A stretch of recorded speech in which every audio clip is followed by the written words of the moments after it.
The night she almost died at the bar, and the broke single dad who was the only one who noticed. She was the most beautiful woman in the room, and she was dying right in front of everyone. Crystal glasses, $3,000 suits, a pianist playing something soft. Nobody looked up. Nobody saw her hands shaking around that champagne flute. Nobody saw her lips turning blue. Nobody except a 32-year-old single father with grease under his fingernails and $47 in his bank account. A man who only walked into that hotel because his truck broke down in the rain. Before we start, if you're watching from anywhere in the world, drop your city in the comments and hit that like button so I know how far this story traveled. Stay with me till the end. You won't believe how this night changes everything. The rain had been coming down for 6 hours straight when Adrian Vale's 2008 Ford pickup gave up on him. He heard it before he felt it. A cough, a stutter, that ugly metallic cough an engine makes when it's done pretending. The dash lit up like a cheap carnival. Steam crawled out from under the hood in slow, lazy ribbons. He eased the truck onto the shoulder of the access road, killed the ignition, and just sat there for a minute with both hands on the wheel. "No," he said, out loud, to nobody. Then quieter. "Please, not tonight." He let his forehead rest against the steering wheel. The rain drummed on the roof in that steady, uncaring way rain has when it doesn't care whose life it's ruining. Somewhere in the back of his mind, a little clock was running. $63 in checking. A tow was going to be $150 minimum. Rent was due Monday. Lily needed new shoes because her toes were already curling against the front of the old ones, and she hadn't said a word about it. She never said a word about anything she thought he couldn't afford. Adrian was 32 years old, and he had been tired for about 8 of those years. He reached for his phone. 7% battery. Of course. He opened the driver's door and the rain hit him sideways. The wind had teeth tonight. He grabbed his jacket, the gray canvas one with the torn pocket, pulled it on over his work shirt, and started walking. About a mile up the road, through the trees, a gold smear of light was burning in the dark. A hotel. He'd seen the sign coming in. The Ashford. The kind of place where the valets wore gloves. He'd have laughed if he had the energy. Adrian Vale had been to plenty of places in his life. The Ashford wasn't one of them. Men like him didn't walk into places like the Ashford. They delivered packages to the service entrance and left. But his phone was dying and the rain wasn't stopping, and Lily was at Mrs. Halverson's apartment waiting for him, probably asleep on the couch, with her cheek mashed against a throw pillow and a book about horses open on her chest. He needed to call a tow. He needed to call Mrs. Halverson. He needed somewhere with a roof and an outlet and maybe a cup of coffee that didn't taste like a gas station ashtray. He walked. By the time he reached the hotel's circular drive, he was soaked through to his boxers. His boots squelched. His hair was plastered to his forehead. A valet in a navy uniform caught sight of him and did a little double take that he tried very hard to hide. Adrian held up a hand. "I'm not checking in," he said. "Truck died. Just need to use a phone." The valet's eyes flickered down to his boots, to the mud, back up to his face. Adrian could see the calculation happening. The kid was maybe 22. He looked scared of his own manager. The lobby," the valet said. "Through there. Bars to the left." "Thanks." "Sir." The kid shifted his weight. "Maybe use the bathroom first. Dry off a little, please." Adrian smiled, tired. Yeah, I'll do that." The lobby was the kind of lobby that makes a man feel like his own body is wrong. 30-foot ceilings. A chandelier that probably cost more than his truck had ever been worth, even new. The floor was some kind of cream-colored marble with veins of gold running through it, and his boots left wet, black half-moons with every step. A woman at the front desk pretended not to see him. A bellhop stared openly. Adrian ducked into the men's room. The soap smelled like a garden. He washed his hands, splashed water on his face, ran his fingers through his hair to push it back. He looked in the mirror and saw exactly what he'd expected to see. A tired man with a stubbled jaw and tired brown eyes and a small, thin scar running through his left eyebrow from the time he'd taken a wrench to the face as an 18-year-old apprentice. He did not look rich. He did not look like he belonged. He looked like what he was, a guy whose truck had died. He dried his hands on a cloth towel. Cloth, not paper. Of course cloth. And walked out. The bar was dim and warm, and full of the kind of quiet murmur that happens when nobody in a room has ever had to worry about money. A pianist in the corner was playing something slow and jazzy, the kind of thing you never hear actual words to. The bar itself was a long slab of dark wood, polished to a mere finish. Adrian slid onto a stool near the end and set his elbows on the wood and waited. The bartender came over. A woman in her 40s, sharp cheekbones, hair pulled back tight. "Evening." "Evening," Adrian said. "Coffee, if you've got it. And, sorry, any chance I could borrow a charger? My phone's about to die and my truck broke down out on the access road." She looked at him, not unkindly, just looked. "Coffee's on the house tonight," she said. "Storm's bad. We've had 3 come in already." She produced a charger from under the bar like a magic trick. "Lightning port or the other one?" "Lightning. Thank you." "Sure." She plugged it in for him. Her name tag said Rita. "I'll get the coffee." Adrian exhaled. For the first time in an hour, he felt something loosen in his chest. He pulled out his phone, called Mrs. Halverson first. She picked up on the second ring and she was already whispering, which meant Lily was asleep. "Adrian, honey, are you alive?" "Barely. Truck died. I'm at a hotel trying to get a tow." "Is she?" "She's out. Been out since 9. Ate every bite of the mac and cheese, brushed her own teeth, didn't even ask for a story, which you know is unusual for her." A pause. "You take your time. I've got her." "Mrs. H. Adrian Vale, if you apologize to me one more time, I'm going to hang up on you. Go handle your truck." She hung up. Adrian almost smiled. He pulled up the tow service. He was on hold when he looked up and saw her. She was sitting 4 stools down. He hadn't seen her walk in. That was the first thing that struck him, that a woman who looked like that had managed to enter a room and sit down without him, without anyone, registering it. She was folded in on herself in a way that made her smaller than she should have been. Dark hair pinned up, with a few loose strands at the nape of her neck. A dress the color of deep water. Pearl earrings. A champagne flute in front of her, untouched, the bubbles long gone flat. She was beautiful in a way that didn't belong in the same room as him. That wasn't the thing. The thing was the hand. Her right hand was flat on the bar, palm down, fingers splayed. And it was trembling. Not shaking, trembling. The fine, continuous shiver of a body that was not in control of itself. Her knuckles were white. Her shoulders were too high. And when he watched her breathe, and he was watching now, he couldn't help it, he saw her chest move in these tight, shallow little pulls, the kind that don't actually fill a lung. He knew that breath. He'd seen it before. He'd seen it on his sister Marisol when they were kids, right before the ambulance came, right before the last time. Adrian's stomach went cold. He glanced around the bar. Nobody else was looking at her. A couple at a corner booth was laughing about something. 2 businessmen were leaning on their elbows arguing quietly about a contract. Rita was at the other end of the bar polishing a glass. The pianist played on. The woman lifted her flute. Her hand shook so badly the rim clinked against her teeth. She set it down without drinking. She closed her eyes for a long second. Her other hand moved to her clutch, a small black thing with a gold clasp, and she was trying to open it and her fingers weren't working. The clasp slipped. The clasp slipped again. Adrian set down his phone. The rational part of him, the part that had been beaten down for a decade and that had taught him again and again that the world punishes men like him for assuming, for reaching, for stepping in, that part was shouting, "Stay in your lane. Not your business. You are a broke man with mud on his boots in a hotel bar you don't belong in. Whatever is wrong with her is not for you to fix." But Marisol had died on a kitchen floor at 14 because nobody moved fast enough. He stood up. He walked the 4 stools. He kept his voice very low. "Ma'am." She flinched like he'd slapped her. Her eyes came up to his. They were gray, wet, enormous. "Please," she said, and it wasn't a word so much as a breath. "Please don't." "I'm not going to call anyone," he said. "I promise. I'm not going to make a scene. Can you breathe?" Her mouth worked. Nothing came out. She shook her head, tiny. "Okay. Okay. Are you having a reaction to something, or is it your heart? Or something else, something you already know about?" A tear slid down her cheek. She looked like she was about to break in half. "Something I know about," she whispered. "Medication.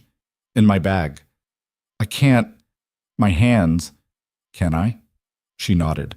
Adrian picked up the little black clutch. It was lighter than he expected. He flicked the clasp open. It took him one try. His hands were steady. They always were. And inside there was a lipstick and a card case and a phone and a small orange pill bottle. He held up the bottle. This? She shook her head. Not that one. That one doesn't help. Another shallow breath, and he could hear a wheeze in it now, high and thin. Home. It's at home. I need to go home. Adrian glanced down the bar. Rita was still polishing glasses. He looked around the room. Nobody. Nobody. How does a woman like this sit in a room full of people and almost die, and nobody looks up? Ma'am, he said, I'm going to say something, and I want you to really hear me. You need an ambulance. No. The word came out of her like a bullet. Her hand shot out and caught his wrist. Her fingers were ice. And no, please, please, I'm begging you. No ambulance, no hospital, no. Her eyes went wide, frantic. No one can know. You don't understand. You don't. Okay, slow down. If you call anyone, if this gets out. She was shaking her head, a slow, desperate shake. There are people who are waiting for me to look weak. One photograph, one news item, one... Hey, look at me. She looked. What's your name? A hesitation, then Lena. Lena, I'm Adrian. I'm not a reporter. I'm not anyone. I'm a guy whose truck broke down in the rain. I have a 7-year-old daughter at home. I don't know who you are, and right now I don't care. Tell me what you need. Her eyes searched his face. He had the strange, almost physical sensation of being X-rayed. Take me home, she whispered. Please, I have what I need there. It's 20 minutes. I'll pay for anything. Please. I can't be in a hospital. I can't. Lena, I don't have a car. My truck is dead on the access road. Her face crumpled, and then, maybe out of pure stupid instinct, he said, Do you have a car? She nodded, slow. Driver. Out front. He's mine. He won't talk. Adrian let out a breath. Every single warning bell that a man in his position should have was going off. A woman he didn't know. A car with a driver. A house he'd never been to. Trouble with a capital T wrapped in pearls. He thought of Lily asleep on Mrs. Halverson's couch. He thought about how many ways this could go wrong. He thought about the $47 in his checking account, and about how, when a rich woman says I'll pay for anything, men like him usually end up paying instead. Then he thought about Marisol again, about the sound his mother made in the hallway that night. Okay, he said. Okay, let's go. He signaled Rita. She came over with that professional half-smile, and then she saw Lena's face, and the smile dropped a half-inch. Ma'am, are you? She's fine, Adrian said, easy, friendly. She just got some bad news on her phone. I'm a friend. I'm going to walk her out. Could I settle whatever's on her tab? Rita's eyes flicked to Lena. Lena managed a tiny nod. On the house, Rita said after a beat, her voice careful. Get her home safe. Thank you. He unplugged his phone. He slipped one arm under Lena's elbow. She leaned into him more than he expected. All of her weight, suddenly, as if she'd been holding herself up by sheer will, and someone had finally given her permission to stop. She was so light. He could feel her shivering through the thin fabric of her dress. Slow, he murmured. 1 foot. Good. Another one. They walked out of the bar together. To anyone watching, and he realized now that people were finally watching, they looked like a couple having a quiet disagreement. A man walking his wife outside to talk. Nothing more. The valet, the same scared kid from before, saw them coming and his eyebrows went up into his hairline. Her car, Adrian said. She said she has a driver. The kid nodded fast, and raised his little flashlight and waved, and from across the drive a black Bentley Adrian didn't know cars like that, but he knew a Bentley, pulled forward with the slow, silent authority of money. The driver got out. A man in his 50s, silver at the temples, calm. He took one look at Lena and his face changed. He moved faster than Adrian expected. Miss Marlowe? Gregor, she breathed. Home. Now. This man is coming with us. It's all right. Gregor's eyes went to Adrian, hard, measuring. Adrian held his gaze. He didn't know what was in his own face. He was beyond caring. He just shook his head, once, small. "She needs to go," he said. "She'll explain later." Gregor opened the back door. Adrian helped Lena in and slid in beside her. The door closed, and the rain, which had been so loud for the last hour, became a distant, muffled static against tinted glass. The car pulled away from the hotel in a smooth, silent glide. Lena sagged against the leather. She was still trembling. Her breaths were coming in those tight, shallow sips. "How far?" Adrian asked Gregor. 18 minutes in this weather, sir." "Drive faster." The car surged. Adrian turned to Lena. "Talk to me. Keep talking. What are we doing? What's the medication?" "Injector," she said. Her eyes were half closed. "Kitchen. Second drawer, right of the sink. Blue cap. Not the black one. Blue. Black is the old one. Blue. Got it. If..." Her throat worked. "If I pass out?" "You're not going to." "If I do." "Lena, you're not going to." "If I do," she said, and her hand closed on his forearm with unexpected strength. "You have to jab it into my thigh, right through the dress. Hard. Like a pen. Do you understand?" "Yes. Yes, I understand. Promise me." "I promise." She closed her eyes. The car moved. The rain streamed down the windows in long silver lines. Gregor didn't speak. Adrian held Lena's wrist, not her hand, her wrist, 2 fingers on her pulse, and counted. Her heartbeat was fast. Too fast. Then skipping. Then slow. Then fast again. It was like listening to something badly wired. He kept talking. He didn't remember later most of what he said. He told her about Lily. He told her about the book with the horses. He told her about the time the school called him because Lily had punched a boy in the stomach for making fun of another girl's shoes, and how he'd been so proud and so horrified at the same time that he'd had to pull over on the drive there to laugh into the steering wheel for a full minute. "She sounds like a terror," Lena whispered. "She is a terror." "Good," Lena said. "Good." The estate gates opened before the car reached them. Gregor must have triggered them somehow. Adrian didn't see how. They rolled up a long curved drive through trees that were black and heavy with rain, and then the house came into view, and Adrian's first thought was that it wasn't a house. It was a wing of something. White stone. Tall windows. A portico with columns. Lights burning in only 2 of the 30-odd windows on the front face. Gregor stopped under the portico. "Sir, I can carry... I've got her." Adrian got out, walked around, and lifted Lena out of the back seat. She was feather light in his arms. He could feel each of her ribs through the dress. Her head rolled against his shoulder. "Kitchen," he said to Gregor. "Now." Gregor moved ahead of them, keys already out. He had the front door open and was striding through a marble foyer the size of Adrian's entire apartment. And Adrian followed, his wet boots slapping on stone, not caring, not looking, past a staircase, down a long hall, into a kitchen that was a blur of white marble and copper pans.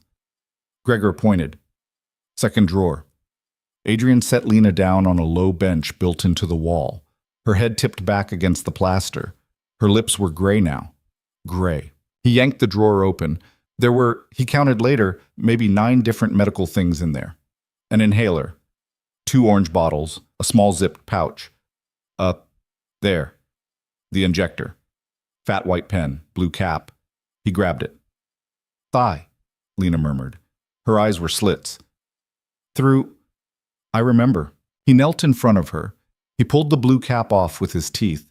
He set the tip against her thigh through the dark blue fabric of her dress, and he pressed, hard, the way you might stab a pen into a notepad, and he heard the click, and he held it there for the 5 seconds the little label said. Under his other hand, her pulse was flickering. He pulled the injector away. For a long moment, nothing. Then Lena drew in a breath. A real one. A deep one. Her chest rose and actually stayed risen for a full second before it fell. Her face, which had been the color of old paper, got a little pink somewhere around the cheekbones. She let out a sound that was half a sob and half a laugh. "Oh," she said. Oh, oh God. She started crying.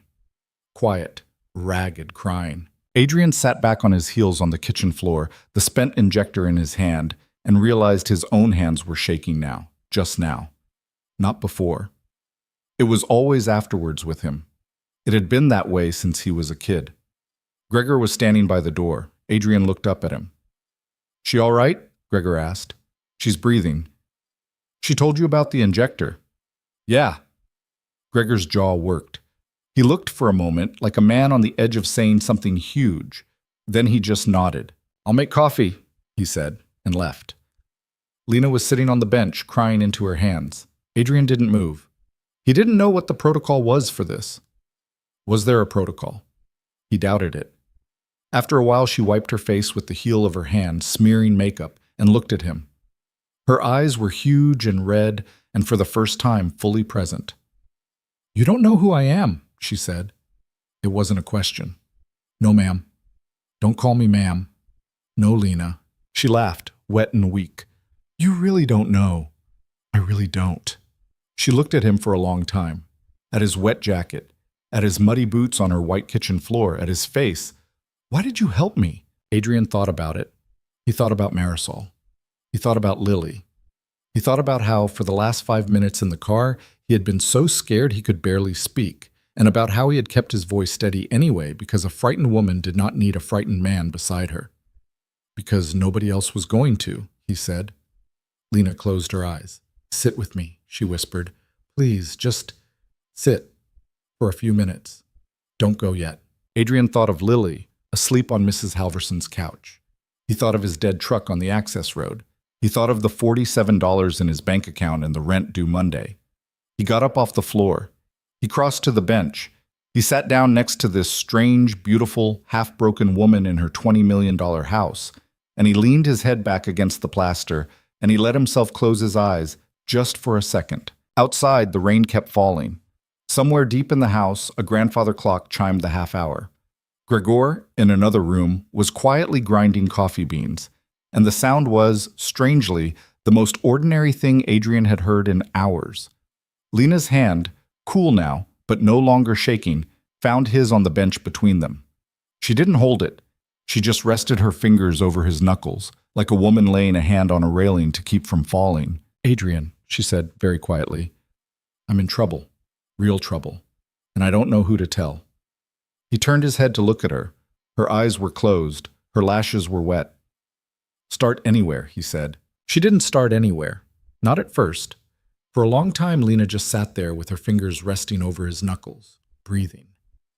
Really breathing now. Deep, slow pulls of air that Adrian could hear and feel against his shoulder because she had, at some point in the last minute, slumped sideways until her temple was almost touching him. He wasn't sure she knew she was doing it. He wasn't sure she cared. He didn't move. He had put Lily to bed enough times when she was small and fighting a fever to know that sometimes a body needed another body next to it just to remember how to be a body. You didn't talk. You didn't move. You just stayed.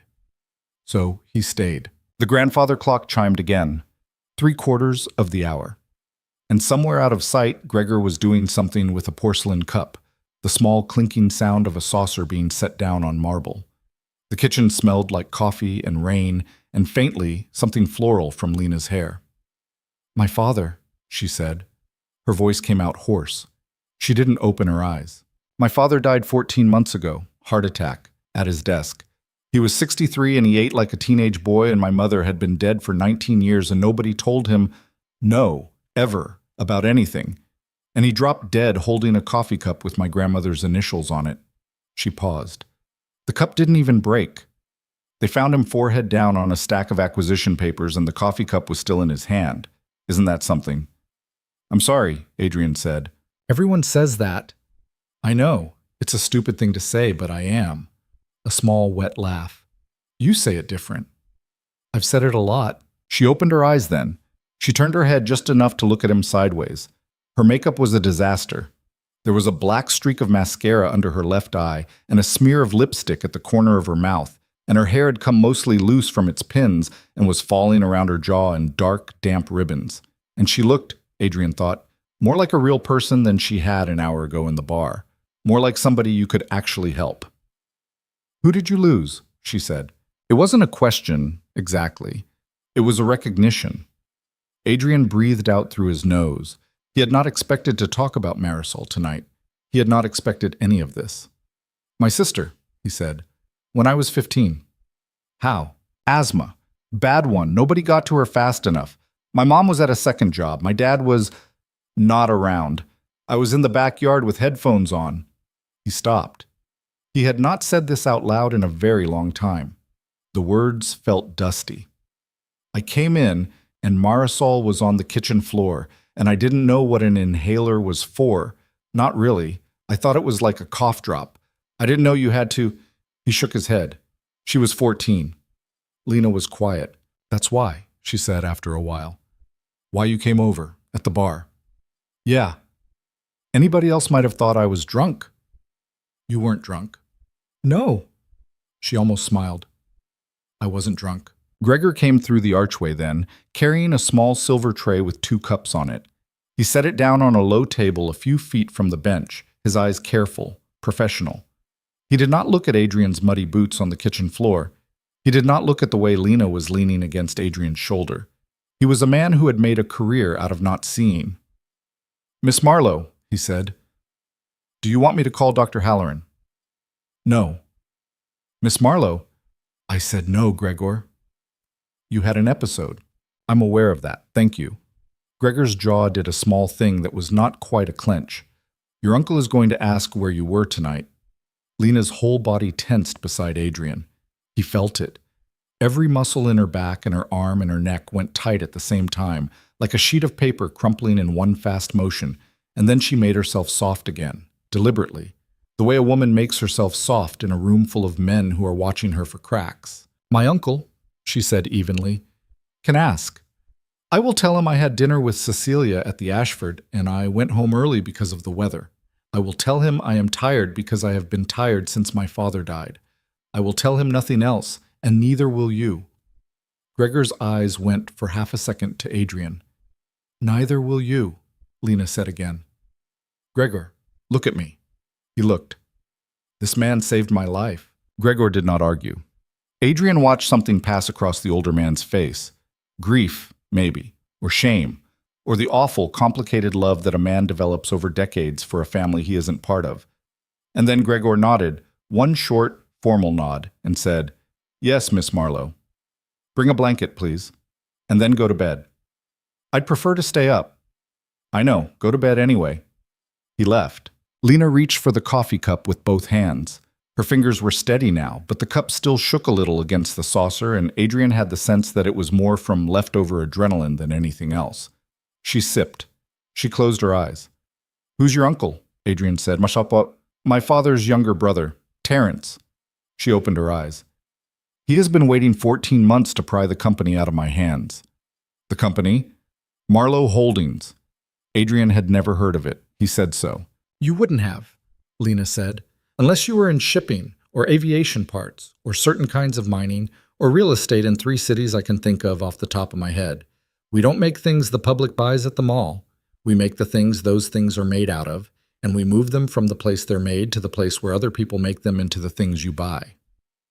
A small, tired smile. My father used to say we were invisible on purpose. Invisible men don't get robbed. That's what he'd say. How big is it? Big enough? Lena.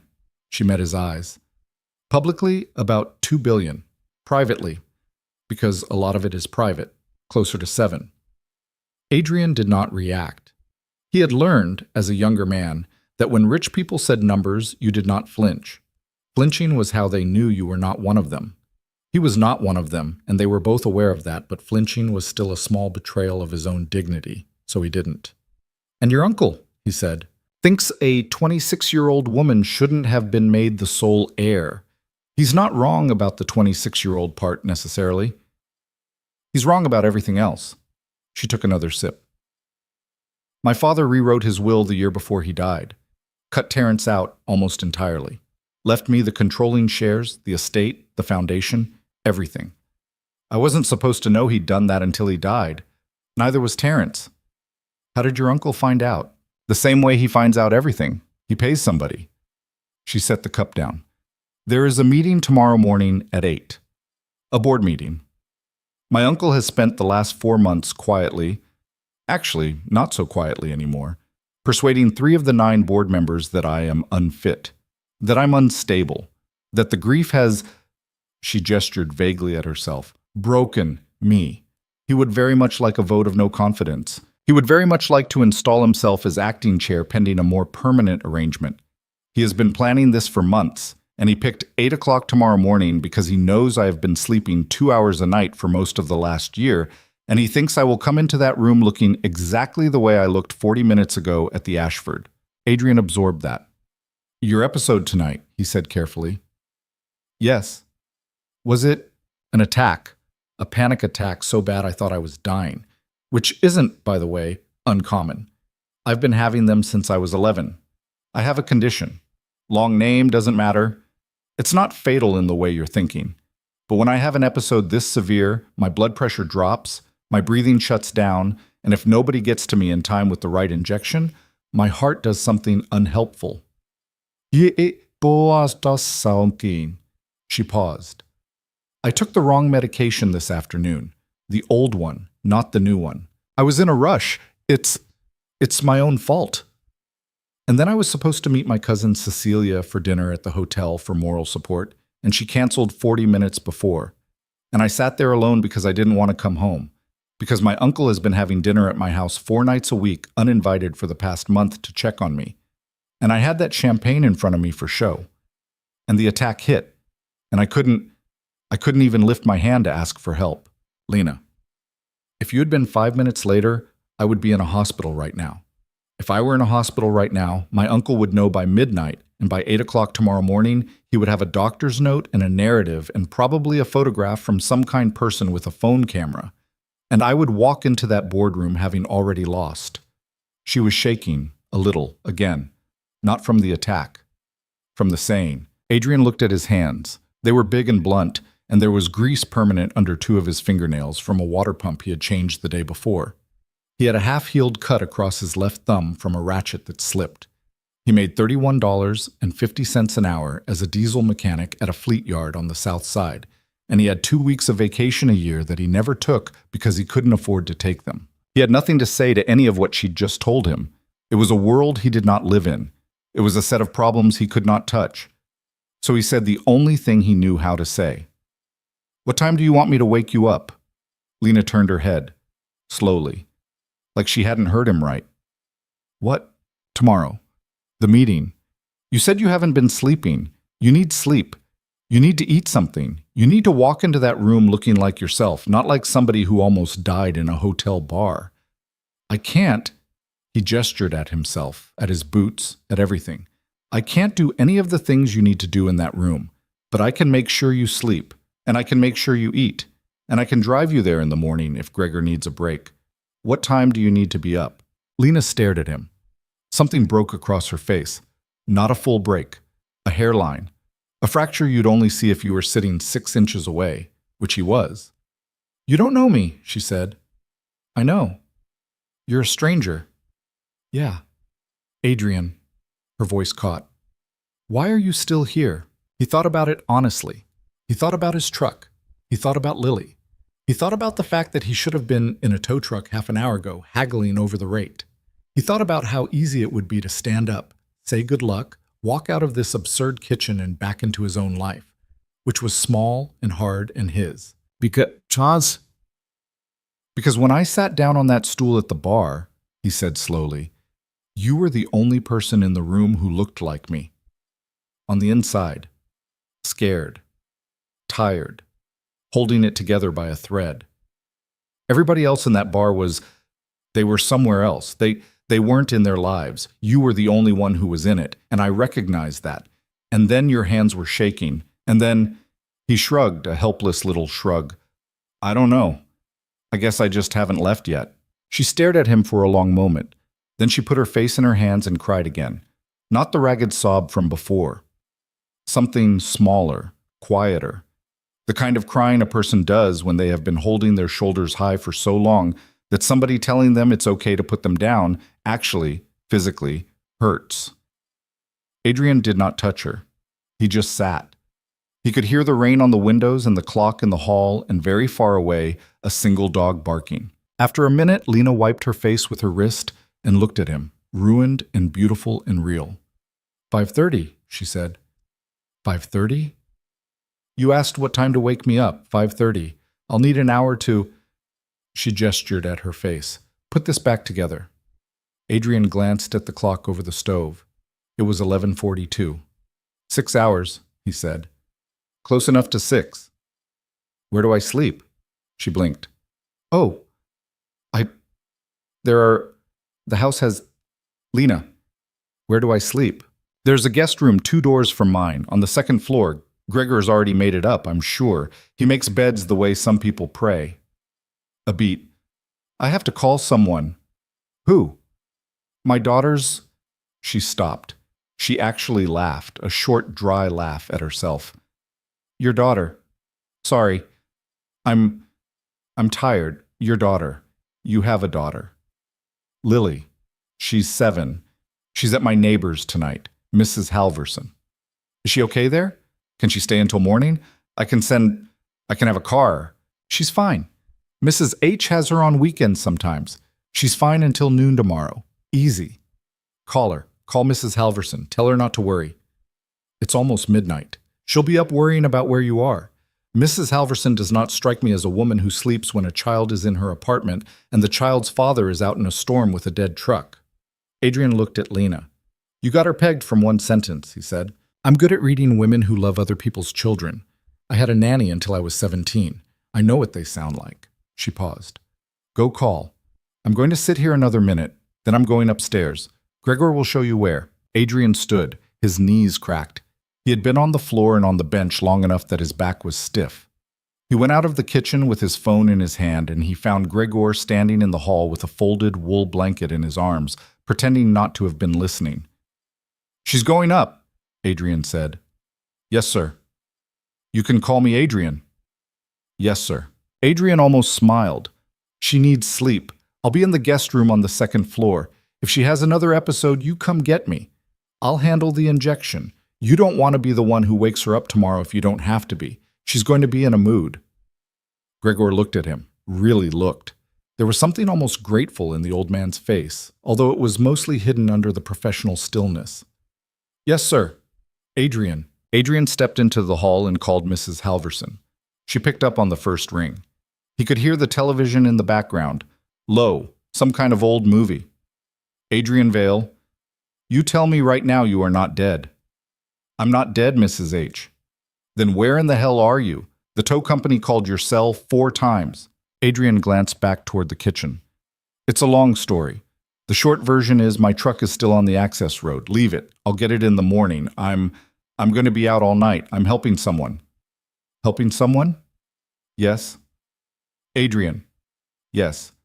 Is someone a woman? Adrian closed his eyes. Mrs. H. Adrian Vale is someone. A woman. Yes. There was a long pause. Then Mrs. Halverson said, About time. Lily's fine. She's asleep. I'll get her to ballet in the morning. You owe me a casserole.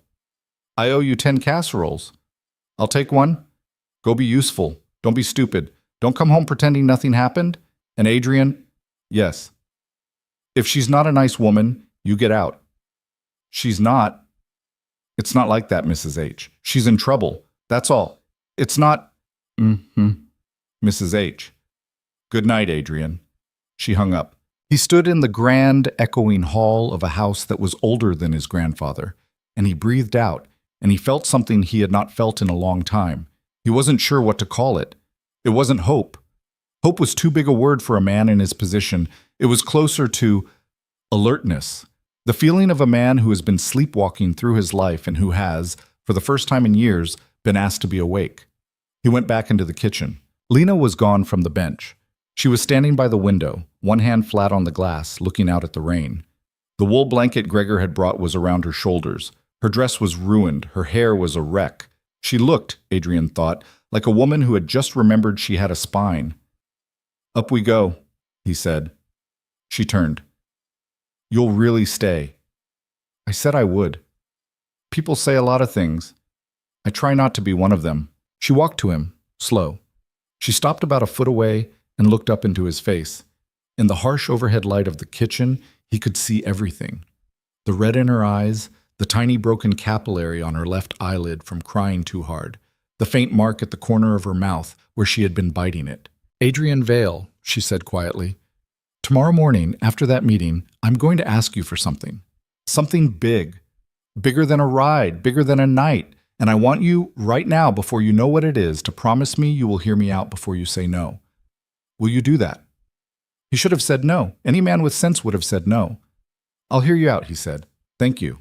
She went up the wide staircase with the blanket trailing behind her like a bad coronation, and Gregor appeared in the doorway and led Adrian to a guest room 2 doors down from hers.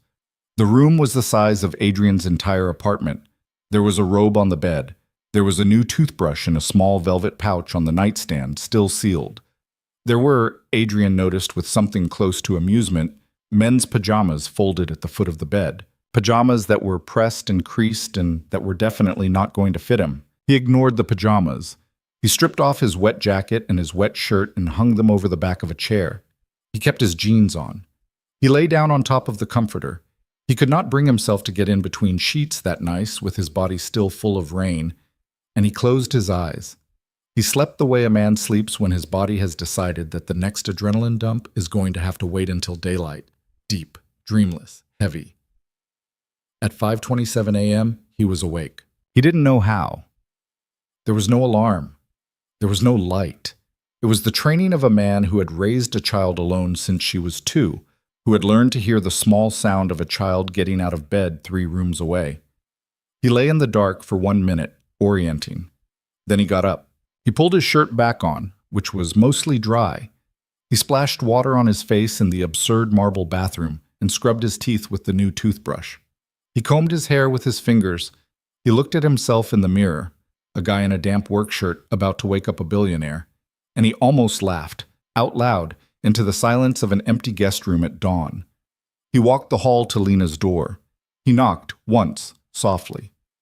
Yes, came her voice, already awake. Come in. She was sitting on the edge of an enormous bed in a silk robe. Her hair was a sleep rumpled cloud. Her face was bare, puffy from crying, tired. She looked younger without makeup. She looked more fragile and somehow harder at the same time. You beat me to it, Adrian said. I've been up since 4. Lena. I know, I'm aware. I'll sleep tonight, I promise. You need to eat. I know. What do you eat on a morning like this? She almost smiled. Normally? Black coffee and a cigarette. I don't actually smoke. I just hold it. It helps. That's not food. I am aware. I'm making you eggs. Her eyebrows went up. Do you know where the kitchen is? She asked, and he could hear under the tiredness a thin little thread of amusement. Lena, you have 1 kitchen. It is the size of my apartment. I found it once. I'll find it again. She laughed, small but real. Go. Eggs, toast, if you can find bread. Don't touch the blue tin in the pantry. My uncle gave it to me, and I am 90% sure the tea in it is some kind of quiet passive aggression. I'll be down in 20 minutes. 20. 19. He went. The kitchen at 5:30 in the morning, with the first gray of dawn leaking through the windows and the rain finally stopped and the house silent around him, was one of the strangest rooms Adrian had ever stood in. Everything was too clean. Everything was in a wrong place. He found eggs in a drawer refrigerator he mistook, at first, for a cabinet. He found bread in a bread box made of inlaid wood. He found a pan, copper-bottomed, heavy as a brick. And he found butter, real butter, in a little covered dish. He cracked 4 eggs. He scrambled them slow, the way Lily liked them, the way his mother used to make them before his mother got too tired to cook. Low heat, folded, not stirred, a pinch of salt at the end. Gregor walked in at 5:45 in a crisp shirt and tie, looking like a man who had slept 6 hours and regretted every one of them. He stopped in the doorway. His eyes went to the pan. His eyes went to Adrian. Sir. Adrian? Adrian, you're cooking. She needed to eat. She wasn't going to. Gregor stood there for a second. Then he crossed to a cabinet, took down 2 white plates, and set them on the island.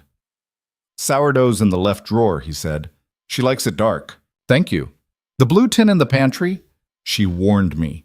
Good. Gregor made coffee, which he did with a grave seriousness that made Adrian realize, watching, that Gregor had been making that exact pot of coffee in that exact kitchen every morning for probably 20 years, and that in all of those mornings he had almost never made it for the girl who had grown up in this house, because the girl had usually been away at school or at an office or at a party where other people made her coffee.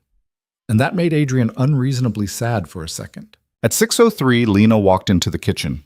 She was wearing a charcoal suit, single-breasted, cut sharp, a cream silk blouse, low heels. Her hair was pulled back into a knot so smooth it looked wet.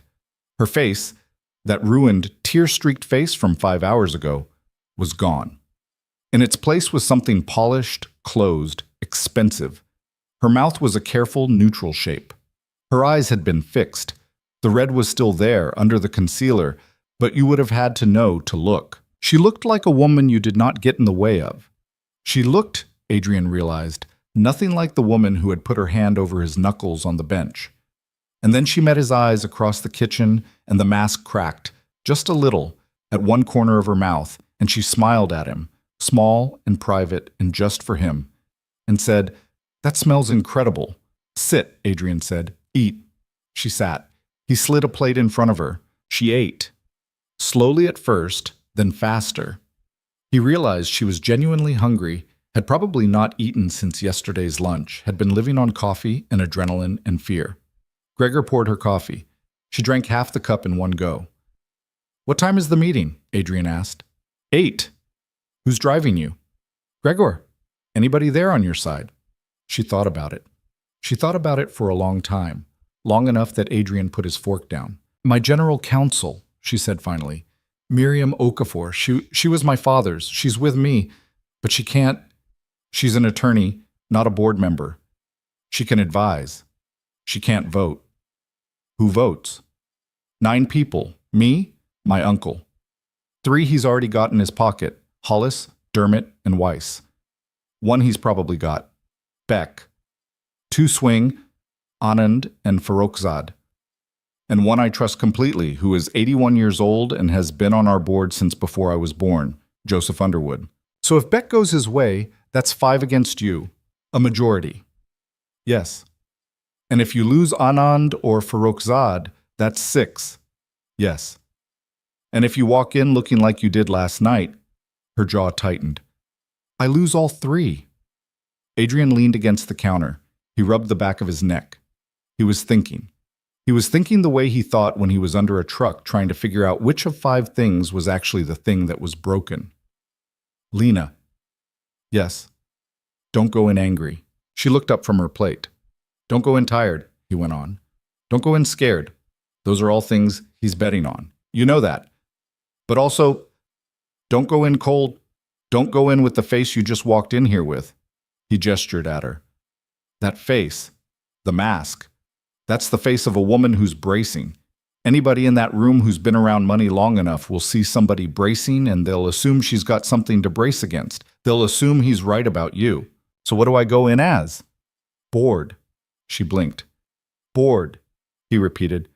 Walk in like this meeting is a waste of your morning. Walk in like you have somewhere better to be. Don't raise your voice. Don't defend yourself. Don't justify. Let him talk. Let him talk a long time. And when he's done talking, ask him one question. The sharpest question you can think of to ask him. Just one.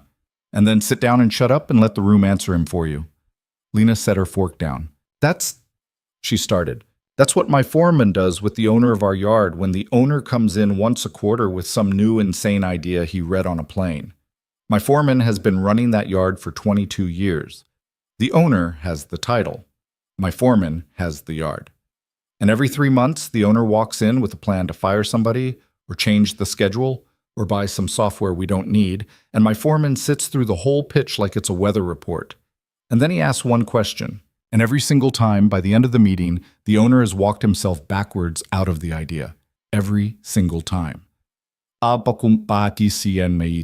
He paused. Your uncle isn't the owner of this company. You are. He's coming in with a pitch. Make him pitch. Don't argue him. Let him hang himself, that's all. Lena looked at him for a long moment. Then she picked up her coffee, and she drank the rest of it in one swallow, and she set the cup down with a small, decisive click that Adrian would remember for the rest of his life. Adrian Vale, she said. Where did you come from? Southside, apartment 4B. That is not what I meant. I know. She stood up. She smoothed the front of her suit. She checked her watch, a thin gold thing on a black strap, and she said, Gregor, pull the car around. I'll be 5 minutes. Yes, Miss Marlowe. Gregor went. Lena looked at Adrian across the island. Her face was the sharp, polished one again, but her eyes were the kitchen floor ones, both things at once. You're going to be here when I get back, she said. It was not a question. I have to get my truck off the access road. I have to get my daughter from Mrs. Halverson's. I have to be at work at 3 if I want to keep my job, which I need to keep because we eat because of it. He paused. But yes, I'll be here. Give me your number. I'll come back. I'll give you Gregor's number. My phone goes through my assistant, who goes through my uncle's assistant's best friend. Gregor's phone goes to me. All right. She crossed to him. She stopped close. Closer than last night. She reached up with one careful hand and brushed a piece of something, lint, a thread, he didn't know, off the shoulder of his work shirt. It was the gesture of a woman who had just stepped into a role and was trying it on. Thank you for the eggs, she said. Don't mention it. I'll see you tonight. Okay. She turned. She walked out of the kitchen with her back very straight and her heels clicking on the marble, and Adrian stood there with his hands in his pockets and watched her go. He heard the front door open. He heard it close. He heard the Bentley pull away down the gravel drive. He was alone in a kitchen that wasn't his, in a house that wasn't his, in a life that wasn't his, and for the first time in a very long time, longer than he wanted to admit, he wasn't tired. He poured himself another cup of coffee. He sat down on the bench where, less than 7 hours ago, a stranger had almost died. He waited. He didn't wait long. By 7:15, Adrian had found his way back to the access road in a car Gregor insisted on sending, a plain, dark sedan with a driver named Miguel, who did not say a single unnecessary word the whole way. Miguel pulled up behind the dead Ford, and Adrian got out into the wet gray morning, and the truck was exactly where he'd left it, nose tipped down into the shoulder, the orange hazard lights blinking slow and stupid against the daylight. A tow was already there. Gregor again. Adrian had not asked. Gregor had not mentioned it. Shop, sir? The tow driver said, clipboard in hand. Mendoza's. On Fremont. They know me. Got it. Adrian stood in the gravel and watched his truck get winched up onto the flatbed with the slow, indifferent dignity of a dead animal going to a butcher. It would cost him $600 to get it running again, if he was lucky. He had maybe 3 of those $600. If he cashed in the gift cards his sister-in-law had given him 2 Christmases ago and never used. He got into Miguel's car. Home next, sir? My neighbor's building, 4300 Kessler. I need to grab my daughter. Yes, sir. Miguel drove. Adrian watched the city slide past the window. Strip malls giving way to warehouses, giving way to the tired, familiar gray of his neighborhood. The laundromat with the busted sign. The bakery that still used a chalkboard. The 24-hour grocery where the cashiers all knew Lily by name because Lily had, at age 5, walked up to a weeping stranger in the cereal aisle and patted her on the hand and said, "It gets better. My mom says so." Even though his mom had never said so, and Lily's mother was a woman Lily had not seen since she was 2.5. Adrian leaned his head back against the seat. He thought about what he had just said, over eggs, to a woman worth $7 billion. Bored. Walk-in bored. He almost laughed. He almost asked Miguel to pull over so he could get out and walk the last mile home because the whole thing felt ridiculous. A diesel mechanic giving boardroom advice to a billionaire heiress, except Lena had listened. Lena had actually listened. Lena had taken the advice the way his foreman took advice, which was to say she'd weighed it, decided it was sound, and put it in her pocket without making a thing of it. No rich person had ever done that to Adrian before. No rich person had ever asked him his opinion about anything more important than whether their brake pads needed replacing. At 4300 Kessler, Miguel parked at the curb. "I'll wait, sir." "You don't have to." "Mr. Gregor said to." Adrian sighed. "Okay." He took the stairs to the 4th floor, 2 at a time. Mrs. Halverson's door was already cracked when he got there because Mrs. Halverson was a woman whose ear was trained to the sound of his boots on the staircase, and Lily, 7 years old, wearing leggings and the hot pink t-shirt she'd slept in, her hair a nest on one side and flat on the other, came flying at him before the door was even open all the way. "Daddy?" "Hey, Bug." She hit him hard enough that he rocked back a step. He hauled her up onto his hip even though she was too big for it now, and she wrapped her legs around him and pressed her face into his neck. "Mrs. H said you had an adventure." "Did she?" "She said you got stuck in the rain and a lady needed help." Adrian looked over Lily's shoulder at Mrs. Halverson, who was standing in her doorway with her arms crossed over her housecoat and her mouth twitching in that particular way it did when she was about to pretend she had not been gossiping to a 7-year-old. "Mrs. H," Adrian said. "Don't Mrs. H me. I told her you were helping a lady. That's the whole thing I told her." "Was the lady okay?" Lily asked, pulling back to look at him. "She's okay now." "Was she hurt?" "She was sick. She's better." "Did you save her?" Adrian hesitated. "I did a small part of saving her," he said. "Mostly, she saved herself." Lily considered this. Lily, at 7, considered things. It was the single most Lily thing about her. "That sounds right," she said finally. He carried her back into the apartment to collect her backpack, her ballet bag, the book about horses, the cardigan Mrs. Halverson had put on her last night against the draft. Mrs. Halverson followed them to the door with a Tupperware of mac and cheese and a look. "Adrian." "Yes, Mrs. H." "The lady." "Mrs. H." "Adrian." He stopped. He met her eye. "She's not... It's not what you're thinking." "Adrian Vale, you have worn the same 2 jackets for 4 years. You have not been on a date since Lily was in diapers. I am not thinking anything unreasonable. I am thinking a very reasonable thing." A pause. "I am thinking, please don't get hurt."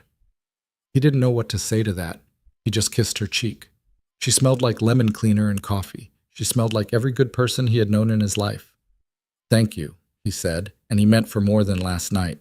"Go." At 8 o'clock, while Lena was walking into a conference room on the 52nd floor of an office tower downtown, Adrian was buckling Lily into Miguel's sedan in the parking lot of a strip mall so she could get to her Saturday ballet class on time. Lily looked around the car. "Daddy, this is a fancy car." "I know. Why are we in a fancy car?" "It's a favor from a friend." "What friend?" "A new friend." Lily tilted her head. "Is the new friend the lady you saved?"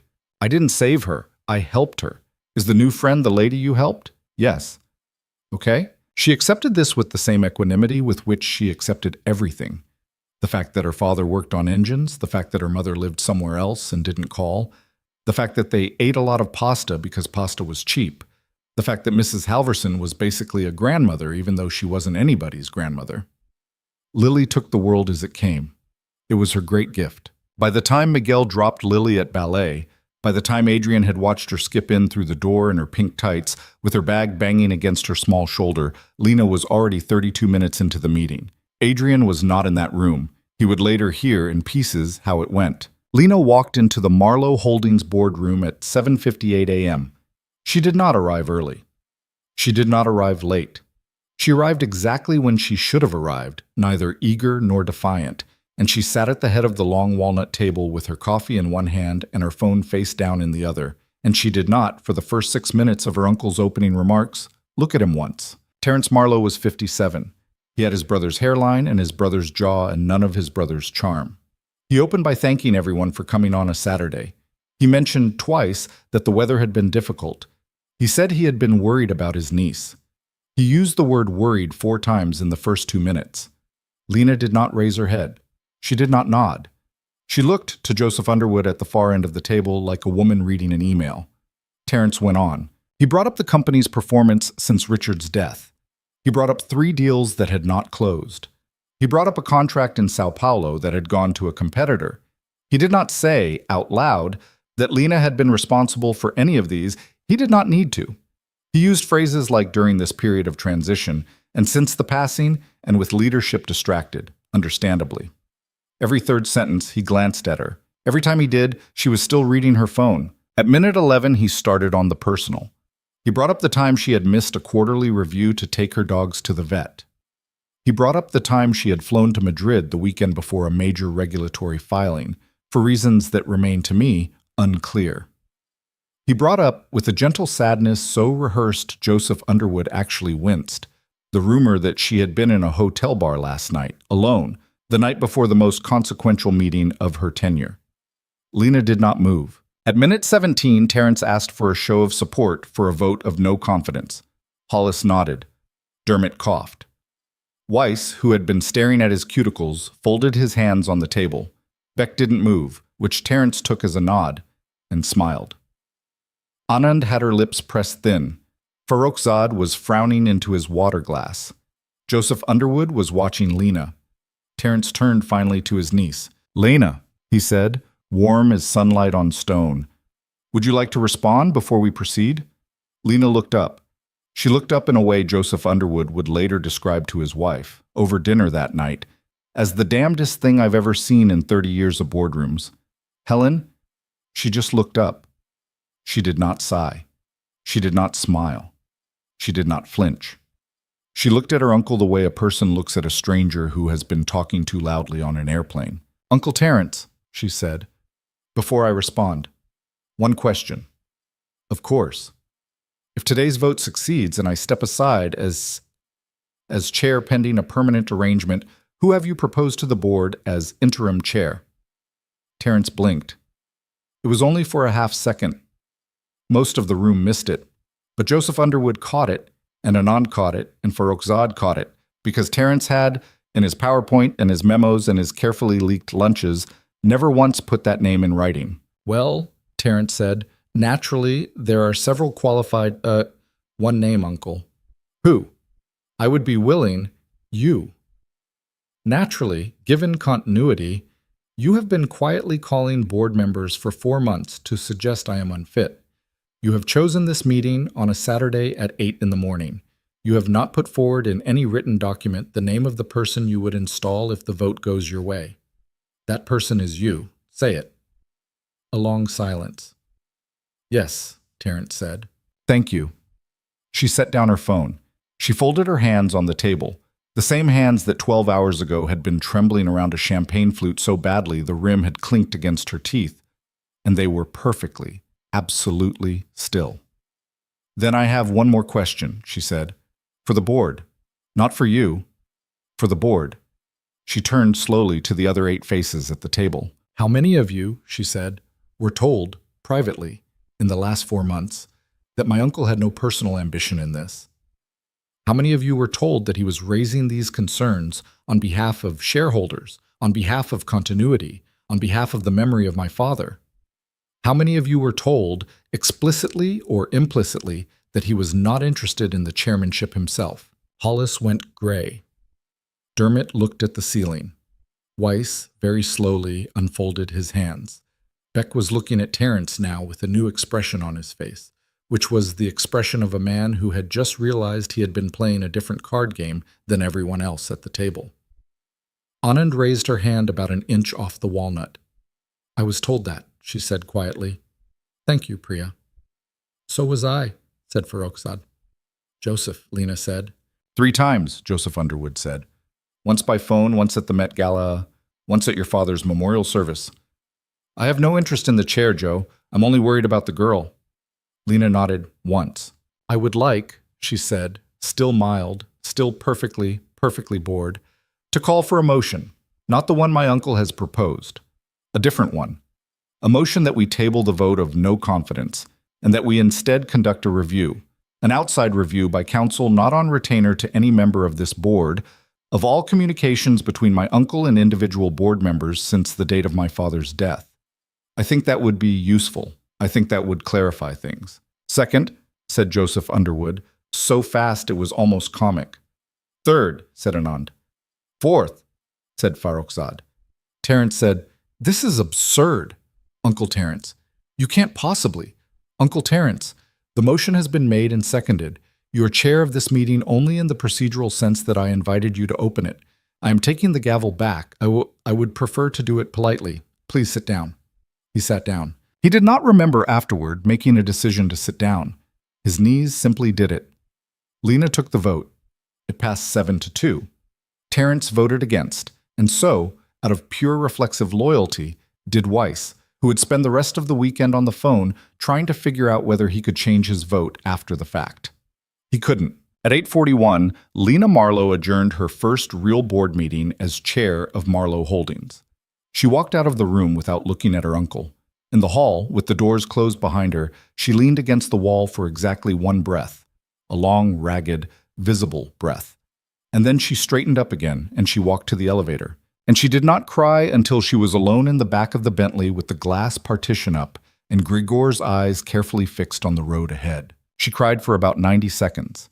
Then she wiped her face with the heel of her hand for the second time in 12 hours, and she pulled out her phone and she called Gregor's number even though he was 4 feet in front of her because she wasn't ready to talk to him face to face yet.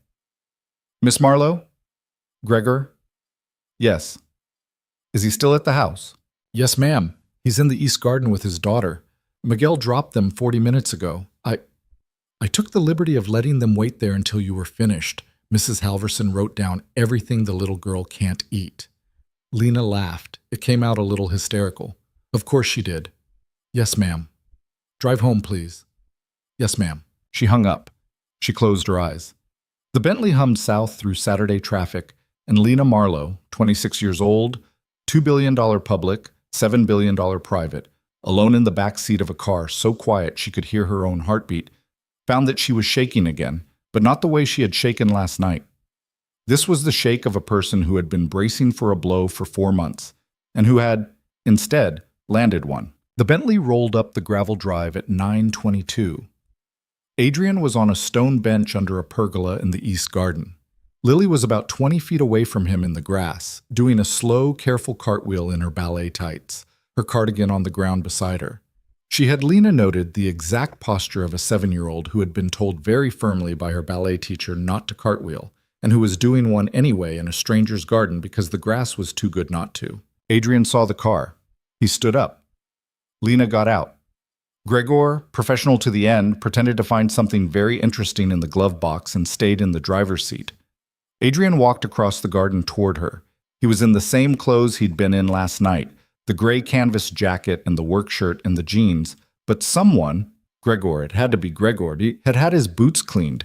Clean boots.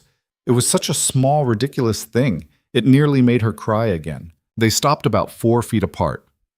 "Well," Adrian said. "Well," Lena said. "How'd it go?" She opened her mouth. She closed it. She tried to speak, and could not, because all of a sudden everything that had been stacked neatly inside her all morning was crashing down in the wrong order.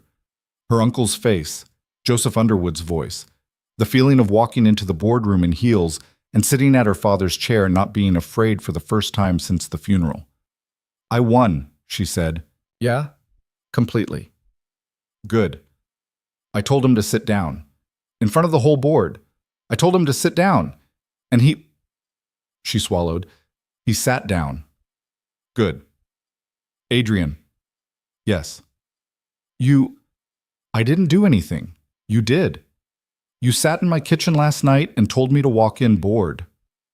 "Lena, you would have figured it out by yourself. I just said it out loud 6 hours sooner." No, that's not..." She stopped. She took a breath. "That's not true, and you know it isn't. And I'm not going to let you make it true by repeating it." Across the garden, Lily executed a second cartwheel, landed crooked, and fell over giggling into the grass. Neither of them looked at her. Both of them heard her.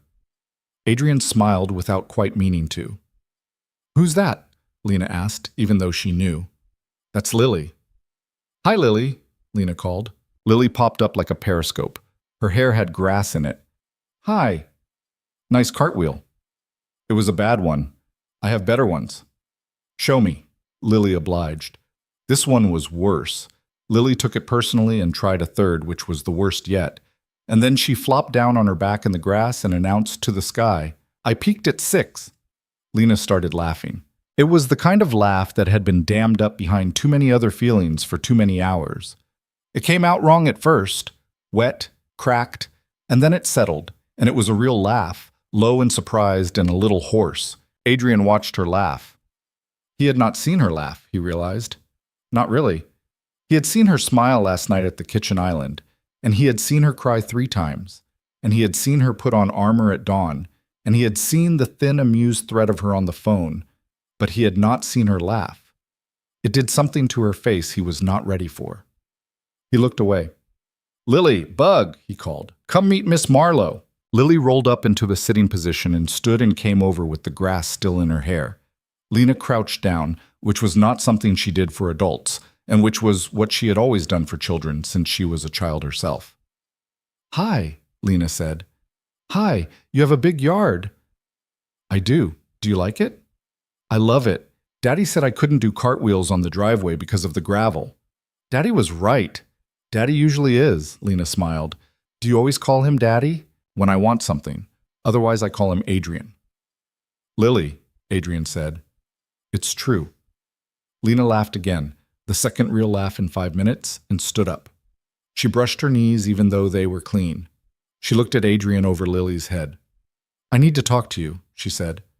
"Actually talk. Can she?"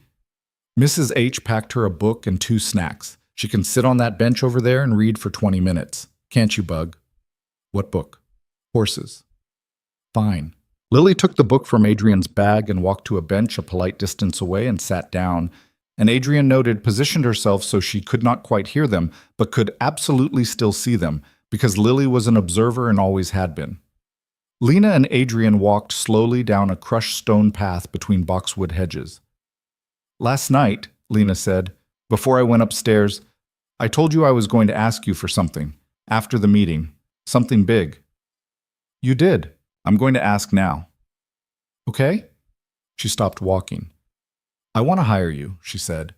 Adrian's face didn't move. "Hire me?" "Yes." "For what, Lena? I fix diesel engines." "You don't have diesel engines." "We have 1,700 diesel engines, Adrian. We are a shipping company, but that isn't what I'm asking you to do."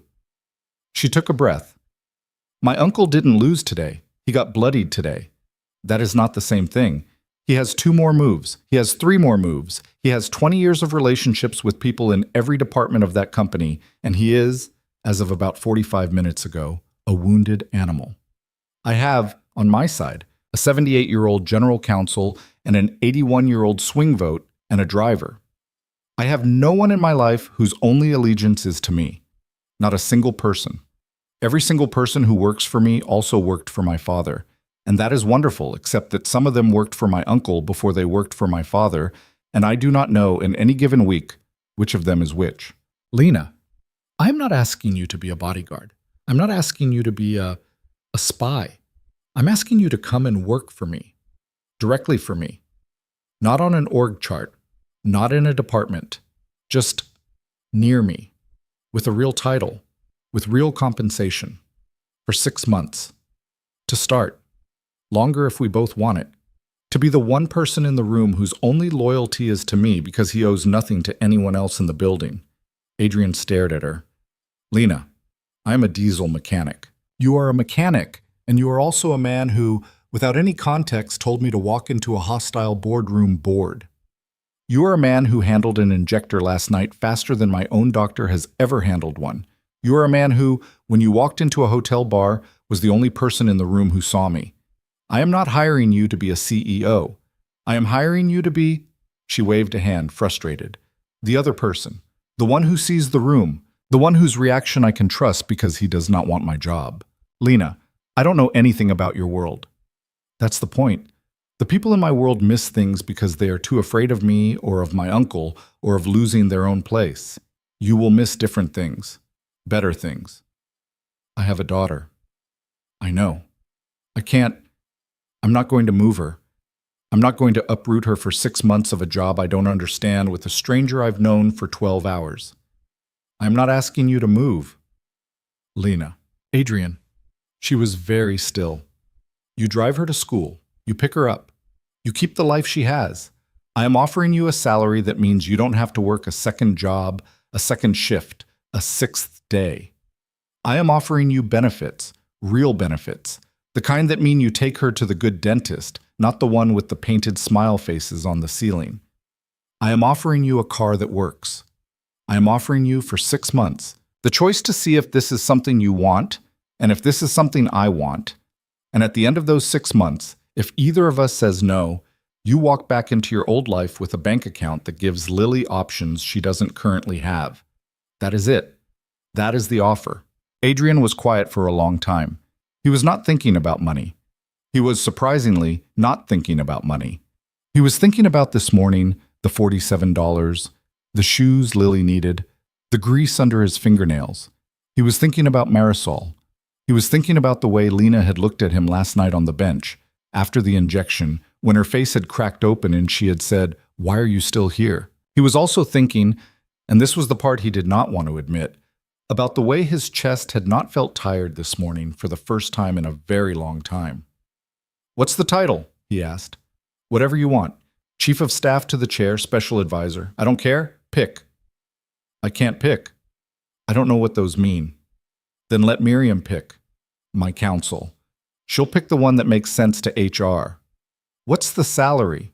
Lena named a number. Adrian laughed. He didn't mean to. It came out of him like a cough. "Lena, it is what the position would pay any other person. I will not insult you by paying you less than I would pay a stranger.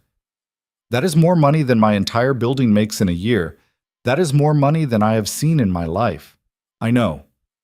"Lena." "Adrian." A long silence. Over on her bench, Lily turned a page in her horsebook very deliberately and did not look up, which meant she was absolutely listening and pretending she was not. And Adrian loved her so much in that moment that his chest hurt. "I need to think about it," he said. "Take the weekend." "That's not enough. Take the week." "Lena." "Adrian, take whatever time you need. The offer is not going anywhere.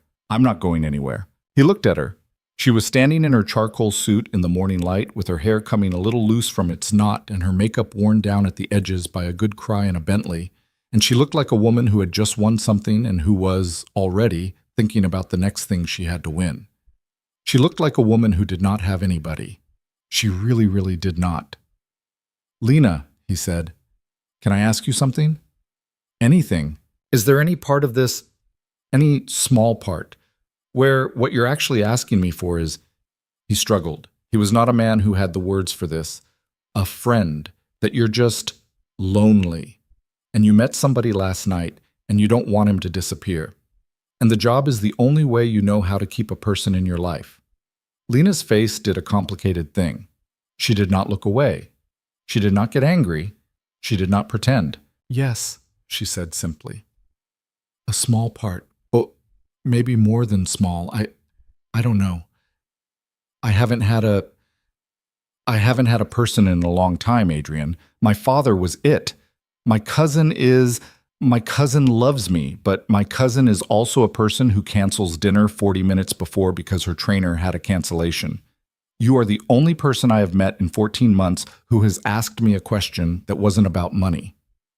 You are the first person who has said my name the way my father used to say it, like it wasn't a company." She stopped. "Yes, a small part is loneliness. I won't pretend otherwise. I have made myself pretend too many things already this year." Adrian closed his eyes. When he opened them, he said, "Okay. Okay. I'll think about the job for real. Not for a week. For a weekend. I'll give you an answer Monday morning. But, Lena, whatever I decide about the job, whatever I decide, I am not going to disappear. You don't have to hire me to keep me. I don't work like that." Lena's eyes filled. She pressed her lips together, hard, and nodded once. She did not let the tears fall. Adrian had the sudden strong sense that she had been crying on other people's schedules her entire life, and that he was not going to be one of those people. "Monday?" she said. "Monday. And in the meantime, I am taking my daughter to the diner on Carver, and she is going to order pancakes and complain that they are not as good as the ones at home. And then I am going to take her to the library, and then I am going to go to Mendoza's and see how badly I killed my truck, and then I'm going to sleep for 10 hours. And at some point tomorrow, I'm going to call you. Gregor's number." "Gregor's number. Yes. All right." She didn't move. He didn't move either. There was a thing happening between them in the thin, cold morning air of the East Garden, a thing neither of them had words for, a thing that was not about last night, and not about this morning, and not about the job, and not exactly about each other as people yet, because they barely knew each other as people yet. It was about the fact that both of them had, less than 18 hours ago, been drowning in their own separate ways, and that they had reached out at exactly the same time and caught each other's wrists, and that now, standing 4 feet apart in a garden, neither of them wanted to be the first to let go. Lily called from the bench, "Daddy, can we go? I finished the horse book." Adrian exhaled. "Come in, Bug." He looked at Lena. He did not kiss her. He did not touch her. He did not quite smile. "Monday," he said. "Monday," she said. He turned and walked to the bench and lifted his daughter onto his hip, and without looking back, carried her down the crushed stone path toward the gravel drive where Miguel had apparently been instructed to stay on indefinitely. Lena watched them go. The little girl's pink shoes bounced against Adrian's side. The cardigan trailed from Adrian's hand. Gregor walked out from the side of the house. He stood beside her, 3 feet to her left, in his driver's suit, his hands clasped behind his back. "Miss Marlowe." "Gregor." The little girl found the koi pond. Did she? She named every fish. Of course she did. One of them is apparently named Bartholomew now. Lena laughed. Her eyes were still wet. "Gregor." "Yes." "Do you think I'm doing something stupid?" Gregor did not answer for a long time.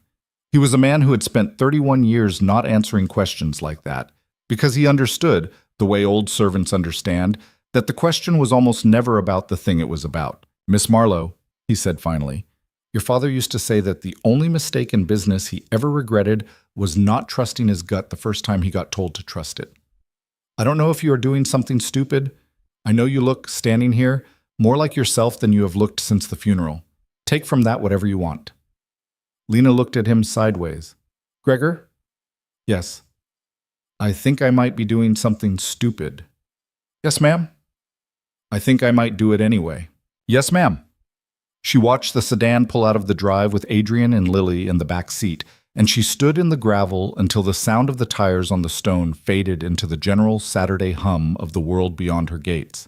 And for the first time in 14 months, Lena Marlowe felt, distinctly and without embarrassment, hungry. "Gregor?" "Yes, ma'am." "Breakfast, a real one, for both of us, in the kitchen, not the dining room." "Yes, ma'am." They walked back toward the house together, the chair of Marlowe Holdings and the man who had been driving her father since before she was born, and neither of them said anything else until they were inside. Adrian said yes on Monday. He said it badly. He called Gregor's number at 6:14 in the morning, before Lily was up, standing in his kitchen in socks with a cup of gas station coffee going cold on the counter, and when Gregor transferred him to Lena, he found, weirdly, that his throat was dry. "Morning," he said. "Morning. I thought about it. I know. Lena." "Adrian." "Yes." "Yes. Yes, you're going to—" "Yes. I'll do it. 6 months. I want Mondays off when I can because Lily has swim on Mondays. I want to be home by 6 on weekdays when there isn't something you actually need me for. I want my first 2 paychecks to go toward my truck and my daughter's shoes before I let you put me in anything that costs more than my apartment. And I want the contract written in plain English, not in lawyer. I have to be able to read it in one sitting." On the other end of the line, there was a short, surprised laugh. "Adrian." "Yes. Those are all things I was going to insist on anyway. I figured I wanted to say them out loud." "Thank you for saying them out loud." "Lena." "Yes." "One more thing." "Yes. Lily doesn't get used as a prop, ever. Not for the company, not for a photograph, not to soften my edges for somebody who thinks I'm too rough for the room. If I ever see my kid's face on anybody's desk who isn't me or you or Mrs. H, I'm gone that day. That's the line." A pause. It wasn't a cold pause. It was a pause of a woman making sure the answer she gave was the true one. "That is the line," Lena said. "I agree with it. I'll put it in the contract." "Okay." "Okay?" "Monday, then." "You just said Monday." "I said that wrong. I mean, a Monday. Next Monday. Give me the week. I have to tell my yard. I have to tell my foreman. I owe him that much. Next Monday. Next Monday. He hung up and stood in his kitchen in his socks and stared at the fridge, which was covered in Lily's drawings and one very old grocery list in his own handwriting from 3 years ago that he had never thrown away because on the back of it, his daughter had written, in the shaky block letters of a 4-year-old, "I love you, Dad." He didn't quite believe what he had just done. He told his foreman that afternoon. Ray Mendez, 59 years old, mustache gone white at the edges, a man who had hired Adrian at 23 and had not lost an employee in a decade because Ray was the kind of foreman who remembered which of his guys had kids with ear infections and which ones were trying to quit cigarettes and which ones were one missed paycheck from losing an apartment. Adrian sat in Ray's office with the door closed and the blinds half shut, and he told him the whole thing in about 4 minutes. Not the bar. The job offer. The woman. Ray did not interrupt. Ray never interrupted. When Adrian was done, Ray leaned back in his chair and laced his fingers over his stomach and looked at the ceiling for long enough that Adrian started to think he had broken him. "So let me get this straight," Ray said. "Yeah. A woman almost died in front of you, and you saved her, and she turned out to be this." "Yeah." "And she offered you a job." "Yeah." "And the job pays." Adrian told him the number. Ray's mustache moved. "Adrian." "Yeah. You take it." "Ray." "You take it, and you keep your eyes open, and you don't fall in love with her until you know which one of you is the one who's going to break your kid's heart first. Because one of you is. That's how these things go. One of you always is." "Ray, it's not." "Kid, kid, kid." Adrian shut up. "I have been around men. I've been around money. I've never once been around both at the same time and seen either one walk away clean. You take that job. You do that job. You come back here in 6 months if it goes sideways, and I will put you right back in Bay 3. I will not even pretend to hold it against you. But you do not—" Ray leaned forward. "You do not walk into that house and pretend you are the same size as her. You are not. She is not. Neither of you is wrong about that. And both of you are going to pretend you are, because you are both lonely. Do you hear me? Ashore." "I hear you. Say it back." "I'm not the same size as her." "Good. Go on. Get out of my office. I have to figure out who to put on the school district contract now that you have decided to become whatever the hell you just told me you're becoming." Adrian almost laughed. He stood up. "Ray?" Thank you." "Get out." He got out. The first month was a blur. That was the thing that surprised Adrian most about the transition. Later, not the money, not the clothes the HR woman Miriam had sent him a discreet email about. "We do not require a dress code, but the building is a dress code building. Here is the name of a tailor who will come to your apartment." Not the plastic key card with his face on it that got him through 3 different sets of doors on the 52nd floor. What surprised him was how fast his body adjusted to being in rooms where nobody raised their voice. He had spent 10 years in a yard where men shouted over compressors. He had spent 10 years before that in an apartment where a stepfather had shouted over nothing at all. He had, for his entire adult life, lived inside noise.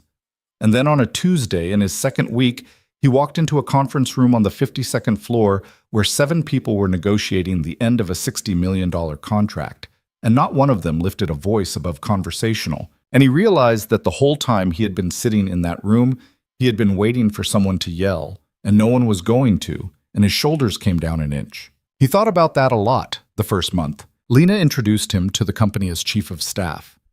Miriam, the general counsel, had picked the title. She had also picked the memo that went out, which was 3 sentences long and said exactly what it needed to say and nothing it didn't. The reaction on the 52nd floor was mostly careful, professional blankness. A few of the younger people looked at Adrian with frank curiosity. A few of the older people looked at him with frank disapproval.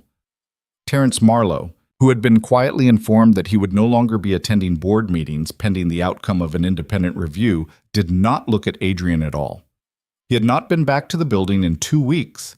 Nobody knew exactly where he was. There were rumors: Palm Beach, Zurich, a private clinic upstate. And Adrian took note of which employees repeated which rumors and to whom, and he kept a small notebook in his desk drawer. A real notebook, the kind you buy at a drugstore for $2. And he wrote things down in it by hand because he did not trust any computer in that building yet. Lena saw him writing in it once, leaning in his office doorway with a coffee in her hand. That's very analog of you. I used to rebuild carburetors by flashlight when I was 18 because my first shop couldn't afford a decent desk lamp. I don't trust electronics I didn't pay for myself. She tilted her head. That's the most mechanic thing you have ever said in this building. I know. Don't stop. I'm not going to. She left. She dropped a pastry on his desk on the way out, which she had picked up somewhere without telling him, which was, he had learned, what Lena did when she didn't know how to thank somebody. She bought them food, small food, croissants and apples, and once, a single dark chocolate square from a place on West 18th that apparently cost what Adrian's old grocery bill had cost for the week. He did not say anything about the prices. He ate them. Lily thought it was hilarious. Lily, Lily, Lily. That was the second surprise of the first month. Lena had promised, and Adrian had, underneath everything else, half disbelieved, that Lily would not be a prop. Lena kept her word with a stubbornness that was almost aggressive.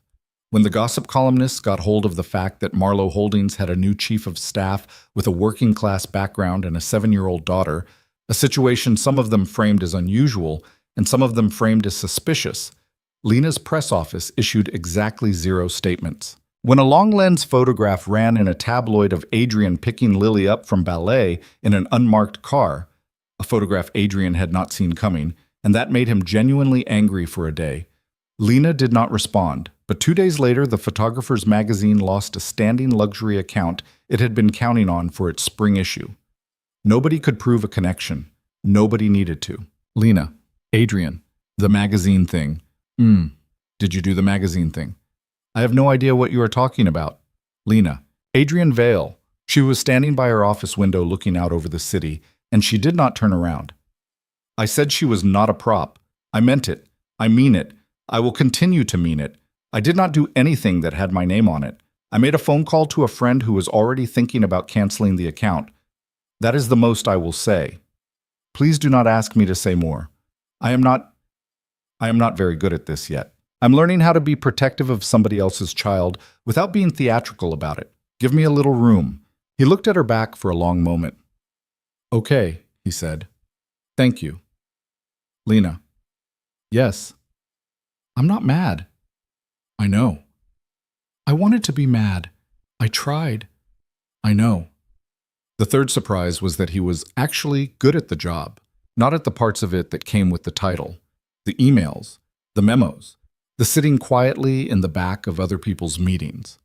Those parts he was mediocre at, and Miriam, who had, over the first 2 weeks, become his unlikeliest ally, a 68-year-old Nigerian-American attorney with a laugh like a small car backfiring and a merciless eye for his grammar, patiently rewrote his first 3 attempts at internal communication until he learned the shape of what she wanted. He was good at the other parts.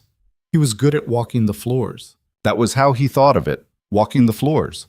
He had done it his whole life in a different kind of building, starting at one end of a repair bay and going slow, listening to the sound of each man's tools, looking at the way each man was standing, noticing who was running tired and who was running hot and who was running scared, and learning over years that the real problems in a yard almost never showed up on a report.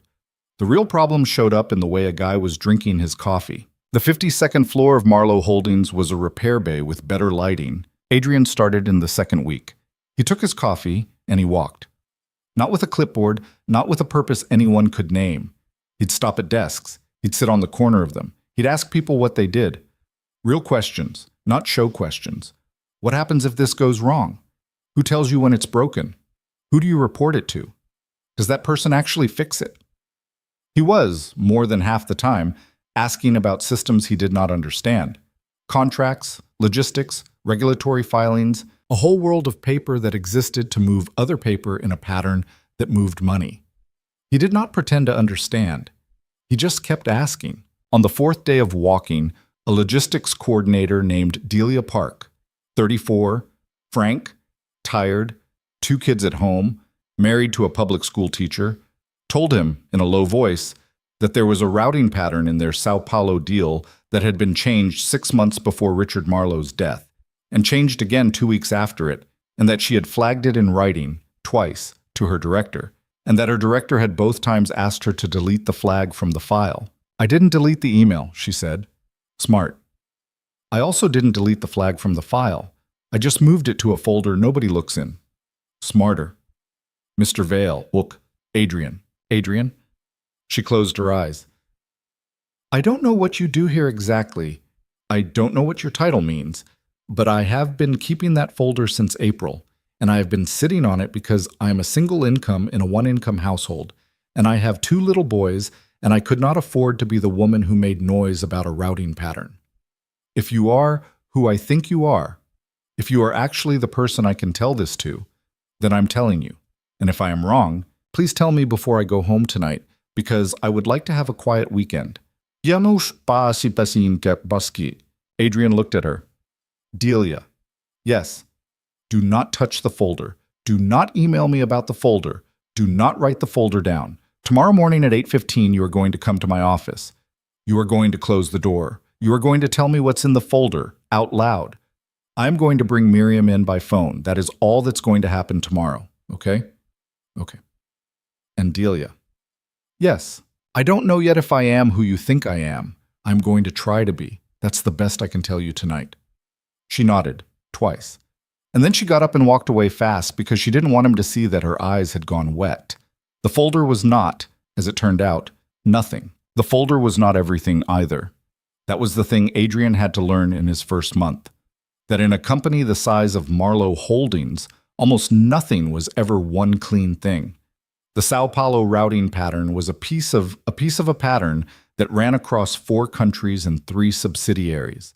Miriam spent a weekend with it, and a second weekend with it, and by the 3rd weekend she had outside counsel on the phone, a retired federal prosecutor named Oliver Kwan, who had worked white-collar cases for 22 years before going private, and by the 4th weekend Oliver Kwan had told Lena, in a small room with the door closed, that in his opinion, what had been set up inside her company during her father's last year of life was not the beginning of a fraud, so much as a mature fraud that had been humming along quietly for some years, and that had been carefully designed to be walked away from clean by the 2 men who had built it if anybody ever started asking questions. One of those men had retired 6 months before Richard Marlowe's death. The other one was Terrence Marlowe. Lena took this, sitting in that small room with no visible reaction. Adrian watched her take it. He was sitting across from her. Miriam was on her left. Oliver Kwan was on her right. Lena's hands were folded on the table, and her face was the polished boardroom face, and her eyes were not. Her eyes were a 14-month widow's eyes, finding out that her dead father had either known about a long-running fraud and chosen not to stop it, or had not known and had been made a fool of in his own company for years by his own brother. She did not cry. She did not even tighten. She said, "Oliver, thank you. That cannot have been easy to say out loud." "No, ma'am." "Miriam." "Yes." "I want to know which one." "Which one?" "Whether my father knew or whether he didn't, before we do anything else. I want to know which." Miriam looked at her a long moment. "Lena, that may not be answerable. Try." "We will try." Lena nodded. She stood up. She walked, in heels without hurry, to the window, and she put one hand flat on the glass the way she had on the kitchen window the night she nearly died, and she did not speak for a long time. Oliver Kwan looked at Adrian. Adrian shook his head, once, small, not yet. Oliver Kwan, who had been a federal prosecutor for 22 years, and who had seen grieving daughters in rooms like this more times than he wanted to remember, nodded back and gathered his papers without another word. Miriam followed him out. The door clicked. Adrian stayed. Lena stood at the window a long time. Her shoulders, when she finally spoke, did not move. "Adrian." "Yes." "If he knew." "Lena." "If he knew." "I can't answer that for you. I didn't know him." "I know you didn't. I'm not asking about him. I'm asking about me.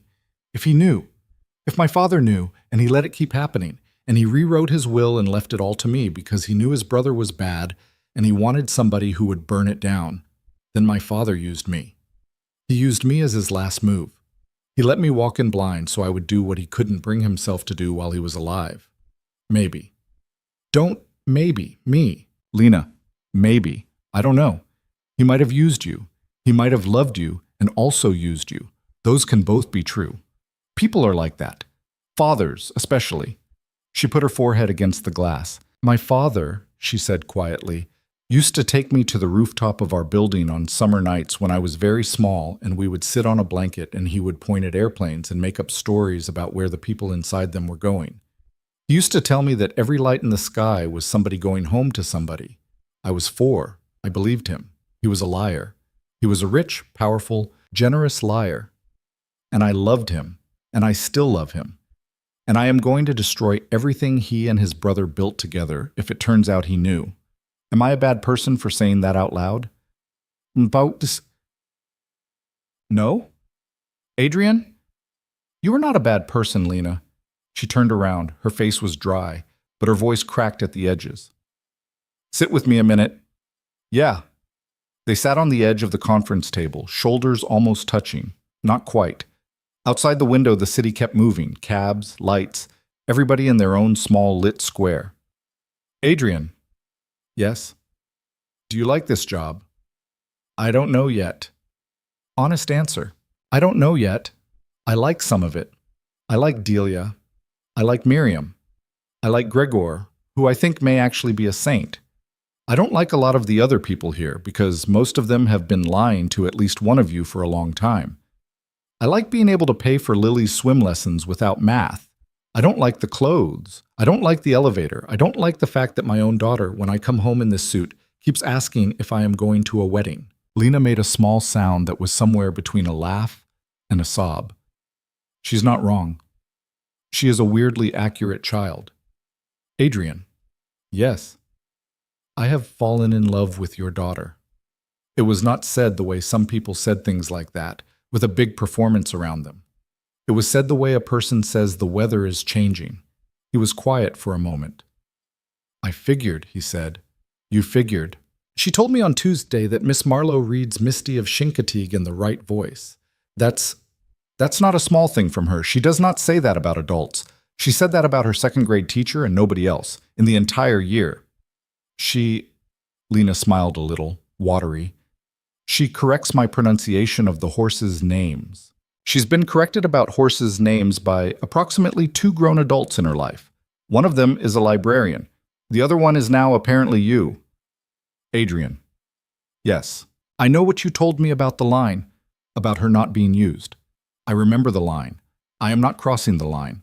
I am telling you because you are her father, and because... She stopped. She started again. Because I am not going to hide a thing like that from you, and then have you find out some other way. I am not going to be that kind of person to you, okay? He looked at her. Okay, he said. Okay. Lena. Yes. She loves you back. You should know. She asked me yesterday if Miss Marlowe was going to come to her swim meet. I told her I didn't know. She said she'd come. We just haven't asked her. Lena closed her eyes. 2 tears finally got out. Just 2. They ran down her cheeks fast and were gone. She did not wipe them. She did not acknowledge them. She let them happen. When is the swim meet? She said. Saturday, 10 a.m. at the Y on 30th. I'll be there. You sure? Adrian, I have missed 1 meeting in 14 months, and that was to identify my father at a medical examiner's office. I can miss one for a 7-year-old in a bathing cap. Okay. Okay. She did not leave. She did not stand up. She just sat next to him on the edge of that conference table for another 5 minutes, and neither of them said anything, and neither of them moved away. And then her phone buzzed, and Miriam needed her back, and she stood up and smoothed her skirt, and became, in about 3 seconds, the chair of Marlowe Holdings again, and she walked out of the room without looking back. That was a Thursday. By the following Thursday, Oliver Kwan and Miriam had confirmed, through a set of pension records, 2 old bank statements, and a signed internal memo that had almost been shredded, that Richard Marlowe had not known. He had been lied to. He had been lied to for a long time. The architecture of the fraud, once Oliver Kwan laid it out on a table like a broken watch, had been built specifically to keep Richard from knowing. His brother had been stealing from him. His brother had been stealing from him for most of a decade. His brother had been standing at his funeral looking grief-stricken because he had, in fact, lost the only person in the world who had ever trusted him. Lena cried when Miriam told her. She cried the way a daughter cries when a weight she has carried for a month, a weight she had agreed to carry, a weight she had decided was hers, is suddenly lifted off her shoulders and handed back to the dead man it had always belonged to. Adrian was not in the room. He was in his office. He found out 20 minutes later when Lena knocked on his door and stood in the doorway with mascara streaked all down one side of her face and said, "He didn't know. He didn't know, Adrian." Adrian stood up from his desk. He crossed the room. He did something he had not done before. He put his arms around her. Not carefully, not with any of the 50 small rules he had been building for himself about what was and was not appropriate between them.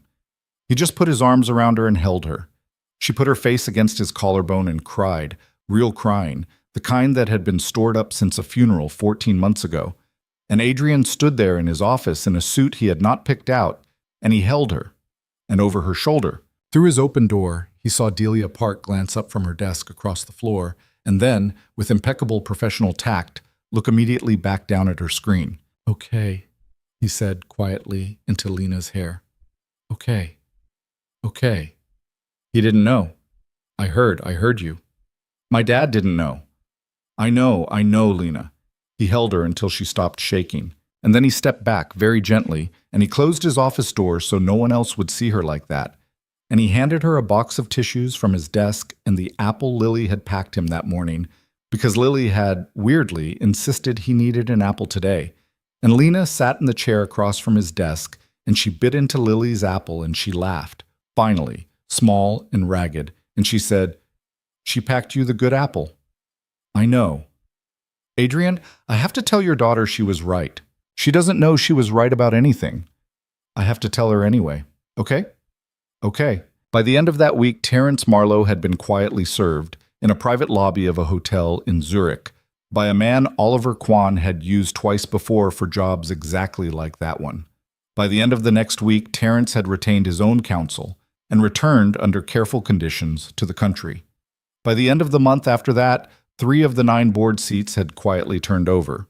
Hollis, Dermott, and Weiss stepped down one at a time over 6 weeks, each with a 2-line statement about wishing to pursue other interests, each replaced by somebody Miriam had vetted and Lena had personally met for coffee. Beck stayed. Beck, it turned out, had been more stupid than corrupt, and Lena decided, in a way that Adrian admired and would never quite have been able to do himself, that she could work with stupid. And in the middle of all of it, in the middle of the depositions and the filings and the quiet restructuring, in the middle of a company learning, slowly, that its new chair was not going to run it the way her father had, and was not going to run it the way her uncle would have, Adrian found a thing he had not expected to find. He found that the people who worked at Marlowe Holdings, most of them, were not in any way his enemies. They were tired people. They had kids. They had mortgages. They had, every single one of them, been holding their breath through the last 14 months because nobody at the top had told them what was going to happen to them. And because when nobody tells you what is going to happen to you, you start to assume the worst. Adrian walked the floors, and he listened, and he wrote in his $2 notebook. And he went to Lena one Tuesday in his 3rd month, and he said, "You have to talk to them. Not in a memo, not in a video, not through Miriam. You. A room. Adrian, not a speech. A room. Just pick a floor. Any floor. Tell them you're coming. Bring coffee. Bring too much coffee. Stand there in a normal blouse without the jacket and tell them the company's not going anywhere, and tell them they're not going anywhere, and tell them what the last year has actually been, and answer questions. Real questions. For an hour. They'll ask stupid ones. You'll answer them anyway, and then you'll do it again on a different floor the next week. I have never done anything like that." "I know." "My father never did anything like that." "I know." Adrian. Lena. They don't need a chair. They have a chair. They need a person. Be the person for an hour, that's all. She did it on a Thursday. She did it badly the first time. She stumbled on a question about health insurance she had not been briefed on, and she looked, for a second, panicked. And then she found Adrian in the back of the room, and he gave her a small nod, and she said, honestly, to the woman who had asked, "I don't know the answer. I am going to find out this afternoon, and I am going to come back up to this floor tomorrow morning, and I am going to tell you." And the woman nodded. And the next day, Lena came up to that floor and told her. And the woman, whose name was Priscilla, and who had worked at Marlowe Holdings for 29 years, told 2 other women, and those 2 women told 4 more. And by the end of the following week, the internal culture of the 52nd floor had shifted, just slightly, in a way nobody could have put into a report, and that everybody in the building felt anyway. Adrian watched it happen. He watched Lena change. He watched himself change. The hardest part was that neither of them had a word for what was happening between them. They were in each other's offices. They were in each other's cars. Lena came to Lily's swim meet on 30th Street and sat in the bleachers next to Mrs. Halverson and screamed when Lily got a 4th-place ribbon, and Mrs. Halverson cried and then pretended she hadn't, and then afterwards took Lena aside and said, "You are a person. I thought you would be a type. I was wrong. Don't prove me wrong about being wrong." And Lena, a 26-year-old woman worth $7 billion, had nodded seriously and said, "Yes, ma'am." And Mrs. Halverson had patted her cheek with one arthritic hand and walked away. It was, without anybody saying it, a life. And Adrian, coming home one night in a car that was not Miguel's anymore, because he had finally agreed to have his own driver 2 nights a week, found himself sitting in the back and looking out the window at his own neighborhood. The laundromat, the bakery, the 24-hour grocery where the cashiers knew Lily's name. And he thought, for the first time in a very long time, "I am not tired." He did not think, "I am happy." He was not a man with a vocabulary for that yet. But he was not tired. And when the car pulled up in front of his building, and he got out in his good coat, and Mrs. Halverson waved from her 4th-floor window, holding Lily up to the glass so Lily could wave too, Adrian Vale, 32 years old, a single father 4 months into the strangest job of his life, stood on the sidewalk in the cold and waved back, and he felt the small hard knot that had been in the middle of his chest since he was 15 years old loosen just a little for the first time. He went upstairs. Upstairs, Lily was asleep on the couch with a book on her chest. Mrs. Halverson was in the kitchen in her housecoat, putting a casserole dish into his sink. "She ate 2 helpings," she said without turning. "She told me she learned the word ambitious at school, and she used it 4 times at dinner, twice incorrectly. She wants you to sign her permission slip for the field trip to the aquarium. It's on the fridge. Don't forget." "I won't." And the lady called. "Which lady?" "The lady. Your lady. Miss Marlowe. On the house phone. She wanted me to know she was going to drop something off Saturday morning before swim. She wouldn't tell me what. I told her she didn't have to ask. She said she did. I like her better every time I talk to her, Adrian. That is a new sentence for me. I am not used to saying it. I am saying it anyway." Adrian leaned in the doorway. "Mrs. H." "Yes." "You thought she was going to hurt me." "I did." "You still think it?" She turned from the sink. Her hands were wet. She wiped them on the front of her housecoat in the absent way of a woman who had been wiping her hands on the front of her housecoat for 50 years. "I think," she said slowly, "that nobody in this life gets through it without hurting somebody.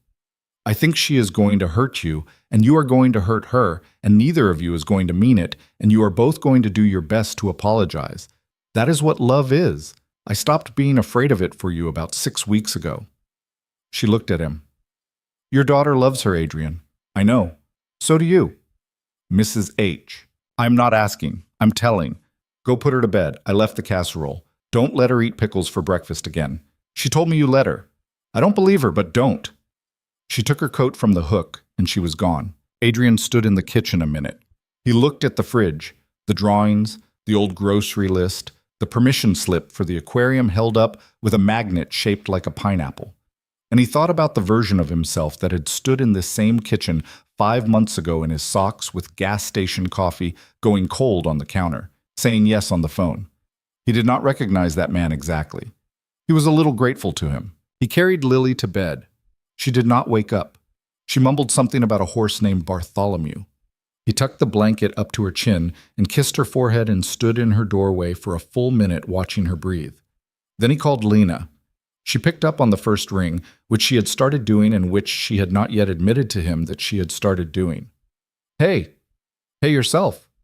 You called my house phone." Mrs. Halverson's a scary woman and I like her. I wanted to hear her voice. She likes you back. I know. She doesn't hide it well. Lena. Yes. Come over. A pause. Now? Now. It's a Tuesday. Lily's asleep. I made Mrs. H's casserole into leftovers. I have a couch that is not made of leather and a TV that is too small and a fridge that has a drawing of a shark on it that my kid wants you to see. You have been to my office. You have been to my kid's swim meet. You have never been here. I want you to come here.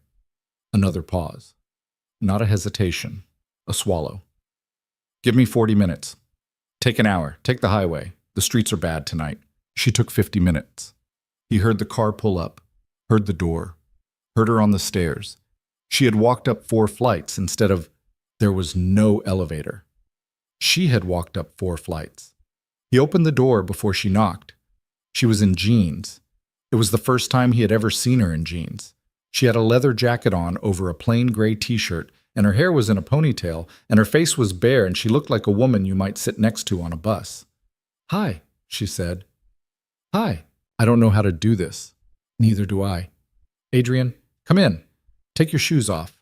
Mrs. H has opinions about shoes on the rug. She laughed and came in. She took her shoes off. She stood in his living room and looked slowly at everything. The couch with the blanket Lily's mother had left behind. The coffee table with the rings from 7 years of dinners eaten in front of the TV. The bookshelf with his daughter's chapter books on the bottom 2 shelves. And his dead sister's copy of A Tree Grows in Brooklyn on the 3rd, spine cracked, the only thing of Marisol's he still owned. Lena looked at it a long time. Is that? Yeah. Can I? Go ahead. She took it down. She opened it. There was a name on the inside flap in a 14-year-old's careful, round handwriting. Marisol R. Vale. Lena looked at it without saying anything for a while. Then she closed the book and put it back exactly where it had been, the way a person puts something back in a museum. Adrian, she said. Yeah, I have something to tell you. I drove over here to tell you. I would have told you on the phone, but I didn't want to. His stomach did the thing it had done a lot that year. It folded itself small. Okay. It's good news. Okay. Mostly. Lena. She sat down on the couch. He sat down on the other end. There was a cushion between them. Oliver Kwan called me this afternoon, she said. The deal is done with the U.S. Attorney's Office. My uncle is going to plead. He is going to plead to 2 counts. He is going to do real time, not a long time. Between 4 and 6 years, depending on a judge who has not been assigned yet. He is going to pay back what the government can prove he took, which is about 60% of what he actually took. He is going to sign a non-prosecution agreement on behalf of the company, which protects the company, which protects the employees, which was the thing I cared about most. The Marlowe name stays. The company stays. 6,100 people stay employed. Adrian let out a breath he hadn't known he was holding. Lena, it's not done. There's 6 weeks of paper left. But it's done. It's over. The fight's over. He looked at her. He looked at her the way he had looked at her in her kitchen the first night, when she had come back from the window wrapped in a wool blanket with her spine remembered. Lena. Yes. Are you okay? No. Okay. I've been preparing for a fight for 14 months and the fight is over and I don't know what to do with my hands. That is, literally, the problem I am having right now, Adrian. I don't know what to do with my hands. I drove over here because I realized I don't know how to be in my house when there's nothing to be afraid of. I don't know what that room is for anymore. Come here, Adrian. Lena, come here. She slid across the cushion. She leaned against his shoulder, the same way she had, on the bench in her kitchen, on the worst night of her year. His arm went around her the way an arm goes around a person the second time, naturally, without negotiation, as if the first time had settled something. They sat like that for a while. I have been thinking, Lena said eventually, about what my father didn't know. Yeah, about how he died thinking the company was fine, about how his brother had been taken from him for 10 years and he went into the ground not knowing. I have been angry about it for 3 months. I was angry at my uncle. Then I was angry at my father for being stupid. Then I was angry at myself for being angry at him for being stupid. Today on the phone with Oliver Kwan, I stopped being angry at any of it. I don't know why. Something about knowing it was going to be over. I let it go. I had it, and then I put it down, and now it's down. Lena? Yeah. That's the whole thing. That's the whole trick. Putting it down. Is it? Yeah, I think so. I've been carrying Marisol for 17 years in a way that it was not good. It was not honest. I thought I was carrying her, and really I was just punishing myself for not knowing what an inhaler was for. When you walked in the bar that night and you were shaking, the reason I moved was partly Marisol. I've already told you that. But part of me that night put her down. I didn't know that yet. I know it now. I think sometimes we don't put things down. I think sometimes we just hand them to somebody, or we trade them, or we give them somewhere else to live. I gave Marisol a little place to live in you that night when I helped you. And that helped me. That's okay. That's not weird. That's what people do for each other, I think. Lena was quiet for a long time. Adrian. Yeah. You don't talk like a mechanic. I am a mechanic, Lena. That's how mechanics talk. At midnight, on a couch, after a bad year. She laughed. He felt it against his ribs. Can I stay? She asked. Stay. I mean on the couch. I don't want to go home tonight. The house is too big for tonight. Take the couch. I'll put a pillow. Lily's going to wake up at 6:30, and she is going to be very excited that there is a grown woman on her couch. You should brace for that. Brace. Her word for today was ambitious. Her word last week was resilient. She is going to cross-examine you. Lena laughed again. Adrian, I have a more serious thing to say. Can I say it? Say it. She lifted her head off his shoulder. She turned so she was facing him on the couch. She took both of his hands in both of hers. Her hands were steady. She was looking at him with the same direct, unflinching honesty she had looked at him with in the kitchen the first morning when he had made her eggs. I'm going to make the 6 months permanent, she said. If you want it, the job, the contract, without the end date. I want you to stay. Not because of what you have done, although you have done more than I can say. Because of what you are. Because the building is better with you walking the floors. Because I am better with you walking the floors. I am not making it conditional on anything between us. I want you to know that. You stay if you want the job, and you leave if you don't, and we are going to be us either way. I want to be very clear about that part. Lena, I'm not done. Okay. The other thing, I love you. I have loved you for a while. I don't know when it started. Probably when you put an injector through my dress. Probably before that. I don't know, and it doesn't matter. I love your daughter. I love that she corrects me about horses. I love that she won 4th place and cried because it wasn't 3rd, and then laughed because it wasn't 5th. I love that she calls you Daddy when she wants something, and Adrian the rest of the time. I love her. I love you. I am saying it out loud because in my life nobody ever said it out loud first, and I am not going to do that to somebody else. You don't have to say it back tonight. You don't have to say it back ever. I wanted you to know. Adrian's throat closed. He had to wait a second to speak. He waited. She waited with him. She did not fidget. She did not flinch. She was not afraid of his silence, which was, he thought, maybe the most amazing thing about her. She had learned somewhere not to be afraid of the silences in between the words other people said to her. Lena. Yeah, I've been saying it in my head for about 6 weeks. I just didn't have the nerve to say it out loud, because you're you, and I'm me. And I was waiting to be sure I wasn't just grateful, or confused, or dazzled. I wasn't sure I could tell the difference. And then Lily told me 3 days ago that when she grows up she wants to have 2 houses, one with a koi pond and one with Mrs. H in it. And I realized the koi pond house was your house. And I realized my kid has already decided, without me, that you're part of our lives, and a kid decides that before an adult does. That's always how it goes. I've been catching up. Adrian, I love you too, Lena. I'm bad at saying it. I said it worse than you did. I'm going to keep saying it. I will get better at it. She laughed and cried at the same time and put her forehead against his. They sat like that in the small lamp-lit living room of a fourth-floor apartment on the south side for a long time. The radiator ticked. Somebody upstairs walked across a floor. A siren went by a block over and kept going. Ordinary sounds. The sounds of his life. She did not stay on the couch. She stayed in his arms on the couch, in her leather jacket with her shoes off, until about 3 in the morning, when they finally, both of them, fell asleep upright with the TV on low and the casserole lid still on the stove. At 6:14 in the morning, Lily padded out of her bedroom in her pajamas with her hair in a nest and stopped dead in the middle of the living room rug and stared. "Daddy?" "Hey, Bug. There is a Miss Marlowe on our couch." "I know." "Why?" "She slept over."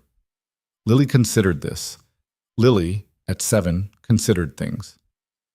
"Okay," she said finally, and went into the kitchen to get a bowl of cereal. That was how the rest of it started. The months after went by quicker than Adrian had any right to expect. The company healed in pieces. Some pieces healed crooked. Some didn't heal at all.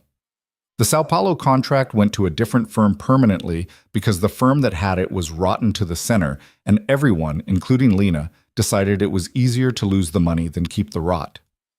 3 divisions were restructured. 2 were sold. Marlowe Holdings ended the fiscal year smaller than it started it, and, for the first time in 8 years, honest. Lena gave a speech at the shareholders' meeting that she wrote herself, on yellow legal pads, over 3 weekends, with Adrian correcting her grammar and Lily drawing horses in the margins. The shareholders gave her a standing ovation. A third of them, anyway. The other 2/3 had not forgiven her for her uncle and would not, ever. And Lena accepted this because Lena had learned in the last year that you did not get everybody. Terrence went to prison in the early fall. Lena did not go to the sentencing. She sent Miriam, who sent a letter to the judge that was fair, factual, and unforgiving. She did not go because she decided, in the end, that she did not owe her uncle her attendance. She owed herself the afternoon off. She and Adrian and Lily spent that afternoon at the aquarium. Lily named every jellyfish. Adrian moved into the estate in November. He did not sell his apartment. He would never sell his apartment. Mrs. Halverson lived next door to that apartment, and Mrs. Halverson was now, officially, also named in a trust Lena had quietly set up for Lily, which meant Mrs. Halverson would be cared for, in her old age, by the only child she had ever really helped raise. Lily still spent Friday nights at Mrs. Halverson's. Nothing about that was ever going to change. The estate got noisier. Lily's cartwheels in the East Garden got better, and then worse when she hit a growth spurt. The koi got fed too much. One of them, a big white one, did get named Bartholomew, and Lily claimed Bartholomew recognized her, which Gregor, straight-faced, confirmed. The kitchen where a woman had almost died on a bench in a blue dress became the kitchen where Adrian made eggs on Sundays for 3 people, and then sometimes 4 when Mrs. Halverson was driven up, and sometimes 5 when Miriam came by after church, which Miriam, in her own life, did not require any of them to attend. Adrian and Lena married in the spring. They did it small, 14 people, on the lawn. Lily held the rings. On a little cushion she had embroidered badly herself with Mrs. Halverson's help, and she cried when she wasn't supposed to, and Lena cried right along with her, and Adrian, who had not cried in public since he was 15 years old, cried too. Ray Mendez came. He wore a tie which none of Adrian's co-workers had ever seen on him.